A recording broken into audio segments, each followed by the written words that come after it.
सत श्री अकाल। मैं कुलविंदर सिंह चंदी पीटीएन 24 चैनल से लेके हाजिर हाँ आप सब का पसंदीदा शो बोलता पंजाब। असी इस प्रोग्राम में हमेशा ही भख के मुद्दों की गल करते हैं। अज सब तो वध भख का मुद्दा है सिंह साहब बनाम रणजीत सिंह ढंडरिया वाला, क्योंकि आप सब जानते हो कि बीते कल अकाल तख्त साहिब के जथेदार ਅਤੇ ਪੰਜ ਸਿੰਘ ਸਾਹਿਬਾਨਾਂ की जो ਇਕੱਤਰਤਾ ਸੀ उस रणजीत सिंह ढंडरिया वाले का मुद्दा सब तो वध उभरिया। आओ करते हाँ उस संबंधी गलबात। साडे नाल अज स्टूडियो में मौजूद ने पवनदीप सिंह सिद्धू आगू बंदी सिंह रिहाई मोर्चा और भाई जंग सिंह जी बंदी सिंह रिहाई मोर्चा। वाहिगुरू जी का खालसा वाहिगुरू जी की फतेह। हाँ जी, सब तो पहला जिस तरह आप जिक्र किया कि अज का सब तो भखदा मुद्दा जी रणजीत सिंह बनाम जथेदार जी, उस बारे आप जी का की कहना? देखो जिहड़ी गल जथेदार साहब वालों जो आदेश जारी किया गया पंज सिंह साहिबान की इकत्तरता हुई, हाँ जी, तो उस दे विच भाई रणजीत सिंह ढंडरिया वालियां दा भी विचारिया गया मुद्दा। बिल्कुल। होर भी कई मुद्दे सीगे जिहड़े उहदे च विचारे गए तो जिहदे ते आदेश जारी किए गए। जी जी। तो उन्हां मुद्दिआं दे विचों ही भाई रणजीत सिंह ढंडरिया वालियां दा मुद्दा सी ते उन्हां दे जिहड़े प्रोग्राम ने उन्हां प्रोग्रामां ते जथेदार साहब वालों ऐतकी रोक लगाई गई आ। तो रोक लगाउण दा कारण यही आ क्योंकि उस काफ़ी टाइम तो ये मुद्दा चल रहा सी ते इहदे विच जिवें असीं देख रहे हैं काफ़ी टाइम दे विचों भी सिख गुमराह हो रहे सी जी। सिख गुमराह हो रहे ने क्योंकि भाई रणजीत सिंह जिस तरीके प्रचार कर रहे हैं सिखां दे विच दुविधा पैदा हो रही है भी वो की करन। जिवें कई मुद्दे ने ते उन्हां नूं देखदे होए ही जथेदार साहब वालों एक कमेटी बनाई गई सी भी जिहड़ी भाई रणजीत सिंह ढंडरिया वालियां दे नाल गलबात करूगी ते इस मसले का हल कढ़िया जाऊगा भी जिहड़ी ये दुविधा पै रही आ सिखां दे विच भी उहदा हल कढ़िया जावे। ते इस दौरान जिहड़ी कमेटी बनाई गई सीगी ते कमेटी ने भाई रणजीत सिंह ढंडरिया वालियां दे नाल राबता कायम करन दी कोशिश की भी आपां बैठीए आपां बैठ के इहनूं विचारीए, पर हमेशा की तरह भाई रणजीत सिंह ढंडरिया वालियां वल्लों जवाब दिता गया भी मैं नहीं इन्हां नाल गल करनी, मैं नहीं किसी कमेटी अगे पेश होना, मैं नहीं किसी नाल गल करनी, मैं इहनूं जथेदार नूं ही नहीं मानदा। सो इहदे नाल दुविधा वध रही सी ते अखीर बहुत उन्हां नूं टाइम दिता गया रणजीत सिंह ढंडरिया वालियां नूं ते अखीर जिहड़ी हुण पिछले कुछ दिन पहलां जिहड़ी पंज सिंह साहिबान की इकत्तरता हुई उस इकत्तरता दे विच फिर उन्होंने सारिਆਂ ने यह फैसला किया भी ये जिहड़े रणजीत सिंह दे जिहड़े समागम ने जां इहदा प्रचार आ भी उहदे ते रोक लाई जावे ते उस तहत ही सारिਆਂ दे सहमति दे नाल जथेदार साहब वालों फिर यह आदेश जारी किया गया सी भी जिन्ना चिर यह बैठ के कोई गल आपदी निबेड़दा नहीं, आप जिहड़ी इहने दुविधा कौम दे विच खड़ी कीती आ भी उहदा यह हल नहीं कढ़दा, वो बैठ के यह विचार नहीं करदा उन्ना टाइम भी ये समागमां ते रोक लाई जाती है।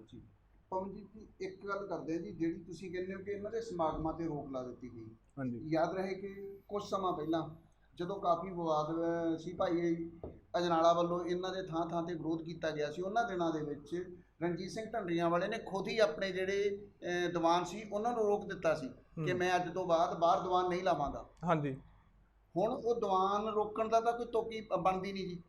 नहीं देखो वो टकरा सीगा दो धिरां दा जी, वो दो धिरां दा टकरा सीगा। भाई रणजीत सिंह कहंदे सी भी मैं समागम करूँगा, मैं आपदा प्रचार करूँगा ते वो टकसाल दे भाई अमरीक सिंह अजनाला वो भी टकसाल दा एक धड़ा ने ते उन्हां वल्लों वो आपदे तौर ते टकसाल दे धड़े दे तौर ते ओहदा विरोध करदे सीगे, पर जिहड़ा फैसला होना वो अकाल तख्त साहब तो ही होना।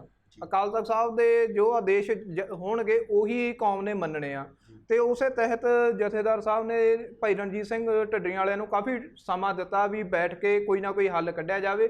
जद नहीं कोई हल निकलदा दिसिया तां अखीर जथेदार साहब ने पंज सिंह साहिबान की इकत्तरता दे विच फिर यह आदेश जारी किया भी इहदे ते रोक लाई जावे ਕਿਉਂਕਿ ਉਹਦਾ ਵਿਸ਼ਾ ਇੱਕ ਵੱਖਰਾ ਵਾ ਵੀ ਜਿਹੜਾ ਭਾਈ ਅਮਰੀਕ ਸਿੰਘ ਅਜਨਾਲਾ, ਹਾਂਜੀ ਅਜਨਾਲਾ ਦਾ ਇੱਕ ਉਹ ਵੀ ਇੱਕ ਪ੍ਰਚਾਰਕ ਨੇ, ਭਾਈ ਰਣਜੀਤ ਸਿੰਘ ਢੱਡਰੀਆਂ ਵਾਲੇ ਵੀ ਪ੍ਰਚਾਰਕ ਨੇ। ਉਹ ਪ੍ਰਚਾਰਕਾਂ ਦਾ ਆਪਸੀ ਟਕਰਾਅ ਸੀ, ਪਰ ਜਿਹੜਾ ਕਿਉਂਕਿ ਫਾਈਨਲ ਅਥਾਰਟੀ ਜਥੇਦਾਰ ਸਾਹਿਬ ਨੇ, ਤਾਂ ਉਹਨਾਂ ਵੱਲੋਂ ਹੀ ਉਹ ਫੈਸਲਾ ਹੋਣਾ ਸੀ ਤੇ ਉਹ ਆਦੇਸ਼ ਉਹਨਾਂ ਵੱਲੋਂ ਫਿਰ ਉਹ ਜਾਰੀ ਕੀਤਾ ਗਿਆ ਸਾਰੇ ਹਾਲਾਤਾਂ ਨੂੰ ਦੇਖਦੇ ਹੋਏ। ਹਾਂਜੀ ਇੱਕ ਗੱਲ ਹੋਰ ਜੀ, ਤੁਸੀਂ ਇਸ ਜਿਹੜਾ ਇਹ ਜਥੇਦਾਰ ਬਨਾਮ ਰਣਜੀਤ ਸਿੰਘ ਢੱਡਰੀਆਂ ਵਾਲੇ ਦਾ ਜੋ ਵਿਵਾਦ ਸੀ, ਉਸ ਤੇ ਆਪ ਜੀ ਦੇ ਕਹਿਣ ਮੁਤਾਬਕ ਆ ਕਿ ਜਥੇਦਾਰ ਜੀ ਨੇ ਵਿਰਾਮ ਲਾਤਾ, ਪਰ ਬੀਤੇ ਉਸ ਜਦੋਂ ਜਥੇਦਾਰ ਜੀ ਦਾ ਮੰਨ ਲਓ ਉਹਨਾਂ ਦਾ ਬਿਆਨ ਆਇਆ, ਅਕਾਲ ਤਖਤ ਤੋਂ ਹੁਕਮਨਾਮਾ ਜਾਰੀ ਹੋਇਆ ਵੀ ਇਹਦੇ ਨਾਲ ਇਸ ਤਰ੍ਹਾਂ ਦਾ ਮੰਨ ਲਓ ਜੋ ਵੀ ਹੈ ਇਹਦੇ ਖਿਲਾਫ ਜੋ ਕਾਰਵਾਈ ਹੋਣ ਸੰਬੰਧੀ, ਉਸ ਤੋਂ ਬਾਅਦ ਰਣਜੀਤ ਸਿੰਘ ਢੱਡਰੀਆਂ ਵਾਲੇ ਨੇ ਖੁਦ ਕਿਹਾ ਕਿ ਜਦੋਂ ਮੈਂ ਅਕਾਲ ਤਖਤ ਸਾਹਿਬ ਦੇ ਜਥੇਦਾਰ ਨੂੰ ਲਿਖਿਆ ਸੀ ਕਿ ਮੇਰੇ ਬੰਦੇ ਨੂੰ ਇਹਨਾਂ ਨੇ ਸ਼ਬੀਲ ਲਾ ਕੇ ਮਾਰਤਾ, ਉਦੋਂ ਉਹਦੇ ਤੇ ਕੋਈ ਕਾਰਵਾਈ ਨਹੀਂ ਕਰਦੇ, ਕਿ ਮੈਨੂੰ ਹੀ ਇੱਕ ਟਾਰਗੇਟ ਕਿਉਂ ਬਣਾਇਆ ਜਾਂਦਾ? ਦੇਖੋ, ਜਿਹੜੇ ਉਹ ਜਾਣਬੁੱਝ ਕੇ ਗੁੰਮਰਾਹ ਕਰਨ ਦੇ ਲਈ ਇਹ ਗੱਲ ਕਰਦੇ ਨੇ ਜੀ, ਕਿਉਂਕਿ ਜਦੋਂ ਇਹ ਘਟਨਾ ਵਾਪਰੀ ਸੀ ਸ਼ਬੀਲ ਵਾਲੀ, ਹਾਂਜੀ, ਉਸ ਸਮੇਂ ਜਥੇਦਾਰ ਸਾਹਿਬ ਨੇ ਇਸ ਘਟਨਾ ਦੀ ਨਿੰਦਾ ਕੀਤੀ ਸੀ ਜੀ, ਵੀ ਜਿਹੜੇ ਵੀ ਇਸ ਘਟਨਾ ਦੇ ਦੋਸ਼ੀ ਨੇ ਵੀ ਉਹਨਾਂ ਨੂੰ ਸਜ਼ਾ ਮਿਲਣੀ ਚਾਹੀਦੀ ਆ, ਉਹਨਾਂ ਤੇ ਸਖਤ ਕਾਰਵਾਈ ਹੋਣੀ ਚਾਹੀਦੀ ਆ ਜੀ। ਜਥੇਦਾਰ ਸਾਹਿਬ ਨੇ ਆਪਦੇ ਵੱਲੋਂ ਇਹਨਾਂ ਦੇ ਹੱਕ ਦੇ ਵਿੱਚ ਬਿਆਨ ਦਿੱਤਾ ਸੀ ਤੇ ਇਸ ਘਟਨਾ ਦੀ ਨਿੰਦਾ ਕੀਤੀ ਸੀ। ਪਰ ਜਿਹੜਾ ਰਣਜੀਤ ਸਿੰਘ ਢੱਡਰੀਆਂ ਵਾਲੇ ਆ, ਉਹਨਾਂ ਦੀ ਲੜਾਈ ਤਾਂ ਸੀਗੀ ਬਾਬਾ ਹਰਨਾਮ ਸਿੰਘ ਉਹਨਾਂ ਦੇ ਨਾਲ, ਦਮਦਮੀ ਟਕਸਾਲ ਦੇ ਜਿਹੜੇ ਮੁਖੀ ਨੇ ਬਾਬਾ ਹਰਨਾਮ ਸਿੰਘ ਧੁੰਮਾ ਜੀ, ਇਹਨਾਂ ਦਾ ਵਿਵਾਦ ਸੀ ਆਪਸੀ, ਪਰ ਇਹਨੂੰ ਕੌਮ ਦੇ ਗਲ ਮੜ ਦਿੱਤਾ ਗਿਆ। ਜਿਹੜਾ ਭਾਈ ਰਣਜੀਤ ਸਿੰਘ ਢੱਡਰੀਆਂ ਵਾਲੇ ਆ, ਉਹ ਇਸ ਗੱਲ ਦਾ ਬਲੇਮ ਕਰਦੇ ਨੇ ਵੀ ਜਿਹੜੀ ਉਹ ਘਟਨਾ ਹੋਈ ਸੀ, ਜਿਹੜੀ ਸ਼ਬੀਲ ਆਈ ਆ, ਉਹ ਬਾਬਾ ਹਰਨਾਮ ਸਿੰਘ ਦੇ ਕਹਿਣ ਤੇ ਲੱਗੀ ਆ ਤੇ ਉਹਦੇ ਬੰਦੇ ਸੀ, ਉਹਨਾਂ ਨੇ ਉਹ ਸਾਰੀ ਘਟਨਾ ਨੂੰ ਅੰਜਾਮ ਦਿੱਤਾ।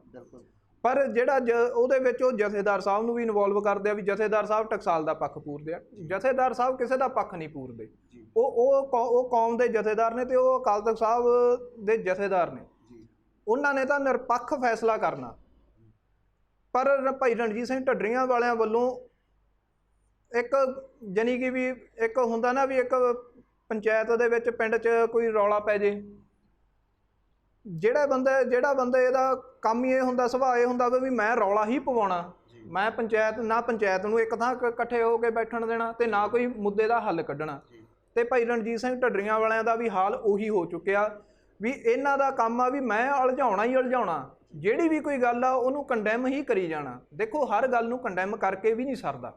ਜੇ ਕੋਈ ਮੁੱਦਾ ਵਾ, ਜੇ ਕੋਈ ਸ਼ੰਕਾ ਵਾ, ਉਹ ਪ੍ਰਚਾਰਕ ਨੇ, ਸਿੱਖ ਪ੍ਰਚਾਰਕ ਨੇ, ਉਹਨਾਂ ਦੇ ਮਨ ਦੇ ਵਿੱਚ ਕੋਈ ਸ਼ੰਕਾ ਆਉਂਦਾ, ਉਹ ਇਤਿਹਾਸ ਪੜ੍ਹਦੇ ਨੇ, ਉਹ ਗ੍ਰੰਥ ਪੜ੍ਹਦੇ ਨੇ, ਜੇ ਉਹਦੇ ਵਿੱਚ ਉਹਨਾਂ ਨੂੰ ਕੋਈ ਸ਼ੰਕਾ ਪੈਦਾ ਹੁੰਦਾ ਤਾਂ ਉਹ ਬੈਠ ਕੇ ਗੱਲ ਕਰ ਸਕਦੇ ਨੇ। ਤੁਸੀਂ ਮੰਨ ਲਓ ਤੁਸੀਂ ਟਕਸਾਲ ਦੇ ਜਿਹੜੇ ਪ੍ਰਚਾਰਕ ਆ, ਤੁਸੀਂ ਉਹਨਾਂ ਦੇ ਨਾਲ ਨਹੀਂ ਬੈਠਣਾ, ਠੀਕ ਆ, ਤੁਹਾਡਾ ਵਿਚਾਰਕ, ਤੁਹਾਡਾ ਮਤਭੇਦ ਆ, ਤੁਸੀਂ ਨਹੀਂ ਬੈਠਣਾ ਚਾਹੁੰਦੇ, ਪਰ ਹੋਰ ਵੀ ਬਹੁਤ ਨੇ, ਸੰਪਰਦਾਵਾਂ ਬਹੁਤ ਨੇ, ਬਹੁਤ ਵਿਦਵਾਨ ਆਪਣੇ ਕੌਮ ਦੇ ਵਿੱਚ ਨੇ, ਉਹਨਾਂ ਨਾਲ ਬੈਠ ਕੇ ਉਹ ਸਾਰੇ ਮਸਲਿਆਂ 'ਤੇ ਵਿਚਾਰ ਚਰਚਾ ਕੀਤੀ ਜਾ ਸਕਦੀ ਆ, ਉਹਦਾ ਹੱਲ ਕੱਢਿਆ ਜਾ ਸਕਦਾ। ਪਰ ਭਾਈ ਰਣਜੀਤ ਸਿੰਘ ਢੱਡਰੀਆਂ ਵਾਲਿਆਂ ਵੱਲੋਂ ਜਾਣ ਬੁੱਝ ਕੇ ਇਹਨੂੰ ਉਲਝਾਇਆ ਜਾ ਰਿਹਾ। ਹਾਂਜੀ, ਇਸੇ ਤਰ੍ਹਾਂ ਹੀ ਪਿਛਲੇ ਦਿਨੀ ਰਾਮ ਜਨਮ ਭੂਮੀ ਜਿਹੜਾ ਰਾਮ ਮੰਦਿਰ ਬਣਾ ਰਿਹਾ ਜੀ, ਹਾਂਜੀ, ਉੱਥੇ ਪਟਨਾ ਸਾਹਿਬ ਦੇ ਜਿਹੜੇ ਸਾਬਕਾ ਜਥੇਦਾਰ ਨੇ ਅਖਬਾਰ ਸਿੰਘ, ਉਹਨਾਂ ਦਾ ਬਿਆਨ ਆਇਆ ਸੀਗਾ ਜੀ। ਉਹਨਾਂ ਨੇ ਇੱਕ ਉੱਥੇ ਪ੍ਰੈਸ ਨੂੰ ਬਿਆਨ ਦਿੱਤਾ ਸੀਗਾ ਕਿ ਜਿਹੜੇ ਸਿੱਖ ਨੇ ਉਹ ਲਵ ਕੁਸ਼ ਦੀ ਔਲਾਦ ਨੇ। ਹਾਂਜੀ, ਠੀਕ ਹੈ ਜੀ। ਉਹ ਉਸ ਬਾਰੇ ਜਿਹੜੀਆਂ ਗਰਮ ਖਿਆਲੀ ਜਥੇਬੰਦੀਆਂ ਨੇ, ਉਹਨਾਂ ਨੇ ਕਿੰਤੂ ਪਰੰਤੂ ਵੀ ਬਹੁਤ ਕੀਤਾ, ਪਰ ਉਹਦੇ ਤੇ ਸਾਡੇ ਸਿੰਘ ਸਾਹਿਬ ਵੱਲੋਂ ਕੋਈ ਵੀ ਪ੍ਰਤੀਕਰਮ ਨਹੀਂ ਆਇਆ ਜੀ। ਨਹੀਂ, ਬਿਲਕੁਲ ਪ੍ਰਤੀਕਰਮ ਆਇਆ। ਭਾਈ ਜੰਗ ਸਿੰਘ ਉਹਨਾਂ ਨੂੰ ਇਸ ਗੱਲ ਬਾਰੇ ਸਾਰਾ ਚੰਗੀ ਤਰ੍ਹਾਂ ਪਤਾ, ਭਾਈ ਜੰਗ ਸਿੰਘ ਉਹਨੀ ਦੱਸ ਸਕਦੇ ਨੇ। ਭਾਈ ਸਾਹਿਬ, ਤੁਸੀਂ ਵੀ, ਭਾਈ ਜੰਗ ਸਿੰਘ ਵੀ ਸਾਡੇ ਨਾਲ ਨੇ। ਹਾਂ ਭਾਈ ਸਾਹਿਬ, ਤੁਹਾਡਾ ਉਸ ਬਾਰੇ ਕੀ ਕਹਿਣਾ? ਦੇਖੋ, ਜਿਹੜਾ ਸਾਬਕਾ ਜਥੇਦਾਰ ਇਕਬਾਲ ਸਿੰਘ ਆ, ਉਹ ਪਹਿਲਾਂ ਦੀ ਵਿਵਾਦਿਤ ਸ਼ਖਸੀਅਤ ਰਿਹਾ। ਹਾਂਜੀ, ਤੇ ਜਦੋਂ ਉਸਨੇ ਇਸ ਗੱਲ ਦਾ ਬਿਆਨ ਦਿੱਤਾ ਹੈ, ਹਾਂਜੀ, ਇਕਬਾਲ ਸਿੰਘ ਉਹਨਾਂ ਨੇ, ਹਾਂਜੀ, ਕਿ ਸਿੱਖਾਂ ਜਿਹੜੀ ਉਹ ਲਵ ਕੁਸ਼ ਦੀ ਔਲਾਦ ਨੇ, ਹਾਂਜੀ, ਉਸ ਟਾਈਮ ਤੋਂ ਮੇਰੇ ਖਿਆਲ ਵੀ 4-5 ਦਿਨ ਪਹਿਲਾਂ ਜਦੋਂ ਸਿੰਘ ਸਾਹਿਬ ਦੀ ਇਕੱਤਰਤਾ ਹੋਈ ਆ, ਪੰਜ ਸਿੰਘ ਸਾਹਿਬ ਦੀ ਸਾਰੇ, ਹਾਂਜੀ, ਉਹਦੇ 'ਚ ਇੱਕ ਲਾਈਨ ਇਹ ਵੀ ਐਡ ਹੈ ਕਿ ਇਸ ਸੰਬੰਧ 'ਚ ਸਿੰਘ ਸਾਹਿਬ ਵੱਲੋਂ ਇਸ ਗੱਲ ਦਾ ਜਵਾਬ ਹੈ ਇਕਬਾਲ ਸਿੰਘ ਉਹਨਾਂ ਦੀ ਦਾ ਬਈ ਸਿੱਖਾਂ ਨੂੰ ਕਿਸੇ ਤੋਂ ਪ੍ਰਮਾਣ ਪੱਤਰ ਸਰਟੀਫਿਕੇਟ ਲੈਣ ਦੀ ਲੋੜ ਨਹੀਂ, ਸਿੱਖ ਕੀ ਨੇ। ਉਹਦਾ ਜਵਾਬ ਇੱਕੋ ਹੀ ਲਾਈਨ 'ਚ ਆ ਗਿਆ ਵੀ ਅਸੀਂ ਕਿਸੇ ਇਸ ਕਹਾਂਗੇ ਹਿੰਦੂ ਉਹਦੇ 'ਚੋਂ ਨਹੀਂ ਨਿਕਲੇ, ਨਾ ਅਸੀਂ ਲਵ ਕੁਸ਼ ਦੀ ਔਲਾਦ ਆ, ਸਾਨੂੰ ਕਿਸੇ ਤੋਂ ਸਰਟੀਫਿਕੇਟ ਲੈਣ ਦੀ ਲੋੜ ਨਹੀਂ। ਸਾਡਾ ਇਤਿਹਾਸ ਬੋਲਦਾ, ਸਾਡਾ ਇਤਿਹਾਸ ਜਿਉਂਦਾ ਜਾਗਦਾ, ਅਸੀਂ ਕਿਵੇਂ ਤੇਗ ਦੀ ਧਾਰ 'ਚੋਂ ਪੈਦਾ ਹੋਏ ਹਾਂ ਤੇ ਗੁਰੂ ਨਾਨਕ ਪਾਤਸ਼ਾਹ ਨੇ ਕਿਵੇਂ ਕੌਮ ਨੂੰ ਜਨਮ ਦਿੱਤਾ। ਜਦੋਂ ਸੁਲਤਾਨਪੁਰ ਲੋਧੀ ਬੇਈਰੀ 'ਚ ਵੀ ਮਾਰ ਕੇ ਨਿਕਲੇ ਹੈ ਤੇ ਉਦੋਂ ਕੌਮ ਨੂੰ ਵੀ ਜਨਮ ਦਿੱਤਾ, ਉਦੋਂ ਧਰਮ ਦਾ ਵੀ ਜਨਮ ਹੋਇਆ। ਇਸ ਕਰਕੇ ਸਰਦਾਰ ਇਕਬਾਲ ਸਿੰਘ ਉਹਨਾਂ ਦੀਆਂ ਨਾ ਤਾਂ ਕੋਈ ਅਥਾਰਟੀ ਨਹੀਂ, ਉਹ ਨਾ ਕਿਸੇ ਹੁਣ ਉਹ ਜਥੇਦਾਰ ਨੇ। ਸੋ ਇਹ ਇਕਬਾਲ ਸਿੰਘ ਦੀਆਂ ਗੱਲਾਂ ਨੂੰ ਬਹੁਤਾ ਤੂਲ ਨਾ ਦਿੱਤਾ ਗਿਆ, ਇਸ ਕਰਕੇ ਦਿੱਤਾ ਗਿਆ ਅਹਿਮੀਅਤ ਦਿੱਤੀ ਕਿਉਂਕਿ ਇਕਬਾਲ ਸਿੰਘ ਕੋਈ ਪੰਥ ਦੀ ਅਥਾਰਟੀ ਨਹੀਂ ਹੈ ਤੇ ਉਹਦੀ ਗੱਲ ਨੂੰ ਕੋਈ ਬਾਹਲਾ ਅਸੀਂ ਇਹ ਨਹੀਂ ਸਮਝਦੇ ਵੀ ਬਹੁਤ ਵੱਡੀ ਉਹਨੇ ਗੱਲ ਕਹੀ, ਲੇਕਿਨ ਉਹਦੀ ਆਪਣਾ ਇੱਕ ਇਕਬਾਲ ਸਿੰਘ ਦਾ ਆਪਣਾ ਇੱਕ ਖਿਆਲ ਹੋ ਸਕਦਾ, ਪਰ ਉਸ ਨੂੰ ਬਹੁਪੰਥੀ ਸਿੱਖ ਹੈ ਜਿਹੜੀ ਸਾਡੀ ਸਿੱਖ ਅਥਾਰਟੀ ਹੈ, ਹਾਈਐਸਟ ਅਥਾਰਟੀ ਹੈ। ਅਕਾਲ ਤਖਤ ਸਾਹਿਬ ਤੇ ਅਕਾਲ ਤਖਤ ਸਾਹਿਬ ਦੇ ਜਥੇਦਾਰ ਉਹਨਾਂ ਨੇ ਉਹਨੂੰ ਕੰਡੈਮ ਕਰਤਾ। ਇਹ ਸਾਡੇ ਲਈ ਬਹੁਤ ਵੱਡੀ ਗੱਲ ਹੈ ਕਿ ਸਾਡੀ ਹਾਈਐਸਟ ਅਥਾਰਟੀ ਇਹਨੂੰ ਕੰਡੈਮ ਕਰਦੀ ਹੈ ਤੇ ਸਿੱਖਾਂ ਵੱਲੋਂ ਉਹਨੂੰ ਨਕਾਰ ਦਿੱਤਾ ਗਿਆ। ਭਾਈ ਸਾਹਿਬ ਸਾਡੇ ਜਿਹੜੇ ਜਥੇਦਾਰ ਜਾਂ ਅਕਾਲ ਤਖਤ ਸਾਹਿਬ ਨੇ ਉੱਥੇ ਦੋਹਰੇ ਮਾਪਦੰਡ ਨਹੀਂ ਹੁੰਦੇ ਜੀ। ਜਿਹੜਾ ਤਾਂ ਕੋਈ ਵਿਰੋਧੀ, ਜਿਸ ਤਰ੍ਹਾਂ ਆਪਾਂ ਕਹਿੰਦੇ ਨੇ ਕਿ ਰਣਜੀਤ ਸਿੰਘ ਢੰਡਰੀਆਂ ਵਾਲਿਆਂ ਨੂੰ ਵਿਰੋਧੀ ਮੰਨਦੇ ਨੇ ਜੀ, ਉਹਨਾਂ ਦੀ ਸਜ਼ਾ ਹੁੰਦੀ ਹੈ ਜੀ, ਉਹਨਾਂ ਨੂੰ ਉਹਨਾਂ ਦੇ ਕਿਸੇ ਤਰ੍ਹਾਂ ਦੀ ਵੀ ਸਜ਼ਾ ਲਾਈ ਦਿੱਤੀ ਜਾ ਸਕਦੀ ਹੈ ਉਹਨਾਂ ਨੂੰ। ਪਰ ਜਿਸ ਤਰ੍ਹਾਂ ਇਕਬਾਲ ਸਿੰਘ ਸਾਬਕਾ ਜਥੇਦਾਰ ਨੇ, ਉਹਨਾਂ ਨੂੰ ਕੋਈ ਉਹਨਾਂ ਨੂੰ ਸਿਰਫ ਇੰਨਾ ਹੀ ਕਹਿ ਦੇਣਾ ਕਿ ਉਹਨਾਂ ਨੂੰ ਕੋਈ ਅਥਾਰਟੀ ਨਹੀਂ। ਦੇਖੋ ਜੀ ਉਹ ਸਾਬਕਾ ਜਥੇਦਾਰ ਨੇ। ਮੈਂ ਤੁਹਾਡੀ ਗੱਲ ਮੰਨ ਗਿਆ, ਮੈਂ ਇਸ ਗੱਲ ਦਾ ਤੁਹਾਡੀ ਗੱਲ ਤੁਸੀਂ ਪਹਿਲਾਂ ਕਿਹਾ ਹਾਂਜੀ ਵਿਰੋਧੀ। ਦੇਖੋ ਅਕਾਲ ਤਖਤ ਸਾਹਿਬ ਦੇ ਸਿੰਘ ਸਾਹਿਬ ਜੋ ਹੈ ਇਸ ਟਾਈਮ ਗਿਆਨੀ ਹਰਪ੍ਰੀਤ ਸਿੰਘ ਜੀ ਬੈਠੇ ਨੇ ਹਾਂਜੀ, ਜੇ ਪਰ ਇਸ ਟਾਈਮ ਦੀ ਤਾਂ ਮੈਂ ਗੱਲ ਕਰ ਸਕਦਾ। ਉਹ ਪਹਿਲੀ ਤਾਂ ਗੱਲ ਹੈ ਵੀ ਰਣਜੀਤ ਸਿੰਘ ਢੱਡੀ ਵਾਲਿਆਂ ਨੂੰ ਵਿਰੋਧੀ ਨਹੀਂ ਮੰਨਦੇ ਜੀ, ਨਾ ਉਹ ਇਕਬਾਲ ਸਿੰਘ ਨੂੰ ਮੰਨਦੇ, ਕਿਉਂਕਿ ਦੇਖੋ ਉਹ ਅਕਾਲ ਤਖਤ ਦਾ ਸਭ ਸਿੱਖਾਂ ਦਾ ਸਾਂਝਾ ਅਕਾਲ ਤਖਤ ਸਾਹਿਬ ਦਾ। ਜਿਹੜੇ ਉੱਥੇ ਸੇਵਾ ਕਰਦੇ ਆ ਅਕਾਲ ਤਖਤ ਦੇ ਜਥੇਦਾਰ ਸਿੰਘ ਸਾਹਿਬ ਇਸ ਟਾਈਮ, ਉਹ ਵੀ ਸਾਰੇ ਜਾਣੇ ਸਭ ਸਾਂਝੇ ਨੇ ਜੀ। ਰਹੀ ਗੱਲ ਜੇ ਵਿਰੋਧਤਾ ਹੁੰਦੀ, ਇਹ ਮਸਲਾ ਜਿਹੜਾ ਭਾਈ ਰਣਜੀਤ ਸਿੰਘ ਢੱਡੀ ਵਾਲਿਆਂ ਦਾ ਇਹ ਪਿਛਲੇ ਤਕਰੀਬਨ 1.5 ਸਾਲ ਤੋਂ ਜ਼ਿਆਦਾ ਉੱਭਰਿਆ ਹੋਇਆ ਅਕਾਲ ਤਖਤ ਸਾਹਿਬ ਦੇ ਨਾਲ। ਬਿਲਕੁਲ। ਤੇ ਉਹਦੇ 'ਚ ਉਹਨਾਂ ਨੂੰ ਬਾਰ-ਬਾਰ ਆਪਣਾ ਪੱਖ ਰੱਖਣ ਦਾ ਟਾਈਮ ਵੀ ਦਿੱਤਾ ਗਿਆ।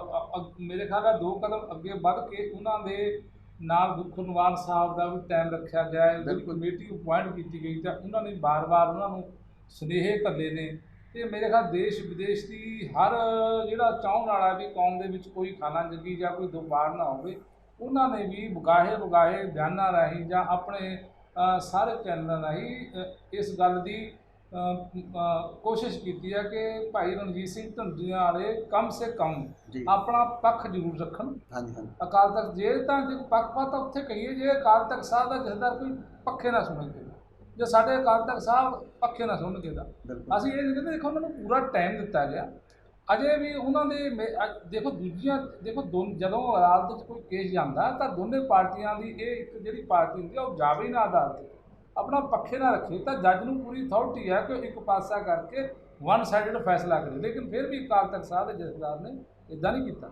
ਉਹਨਾਂ ਨੇ ਇਹੀ ਕਿਹਾ ਵੀ ਇਹਨੂੰ ਵਿਵਾਦ ਨੂੰ ਅੱਗੇ ਵਧਣ ਤੋਂ ਰੋਕਣ ਲਈ ਉਹਨਾਂ ਦੇ ਜਿਹੜੇ ਪ੍ਰੋਗਰਾਮ ਹੈ ਉਹਨਾਂ 'ਤੇ ਹੀ ਬੈਨ ਲਗਾਇਆ, ਨਾ ਕਿ ਭਾਈ ਰਣਜੀਤ ਸਿੰਘ ਢੱਡੀਆਂ ਨੂੰ ਕੋਈ ਪੰਥ ਤੋਂ ਸਿੱਖਿਆ, ਨਾ ਕੋਈ ਉਹਨਾਂ ਦੀ ਕੋਈ ਗੱਲ ਨੂੰ ਉਹਨਾਂ ਨੇ ਇਹ ਕਿਹਾ ਵੀ ਇਹ ਪੰਥ ਦਾ ਹਿੱਸਾ ਨਹੀਂ। ਲੇਕਿਨ ਇਹਨਾਂ ਨੇ ਇਹ ਕਿਹਾ ਵੀ ਜਦ ਤੱਕ ਤੁਸੀਂ ਇਹਨਾਂ ਗੱਲਾਂ ਦੀ ਜਿਹੜੀਆਂ ਤੁਸੀਂ ਕੀਤੀਆਂ ਨੇ YouTube 'ਤੇ ਰਿਕਾਰਡ ਪਿਆ ਜਾਂ ਤੁਸੀਂ ਆਪਣੇ ਦੀਵਾਨਾਂ 'ਚ ਕਰਦੇ ਰਹੇ ਹੋ ਜਾਂ ਉਸ ਸਟੇਜ ਨੂੰ ਤੁਸੀਂ ਉਹਨਾਂ ਵਿਵਾਦਿਤ ਗੱਲਾਂ ਲਈ ਵਰਤਦੇ ਰਹੇ ਹੋ, ਤੁਸੀਂ ਇਹਨਾਂ ਦੇ ਜਵਾਬ ਦਿਓ ਪੰਥ।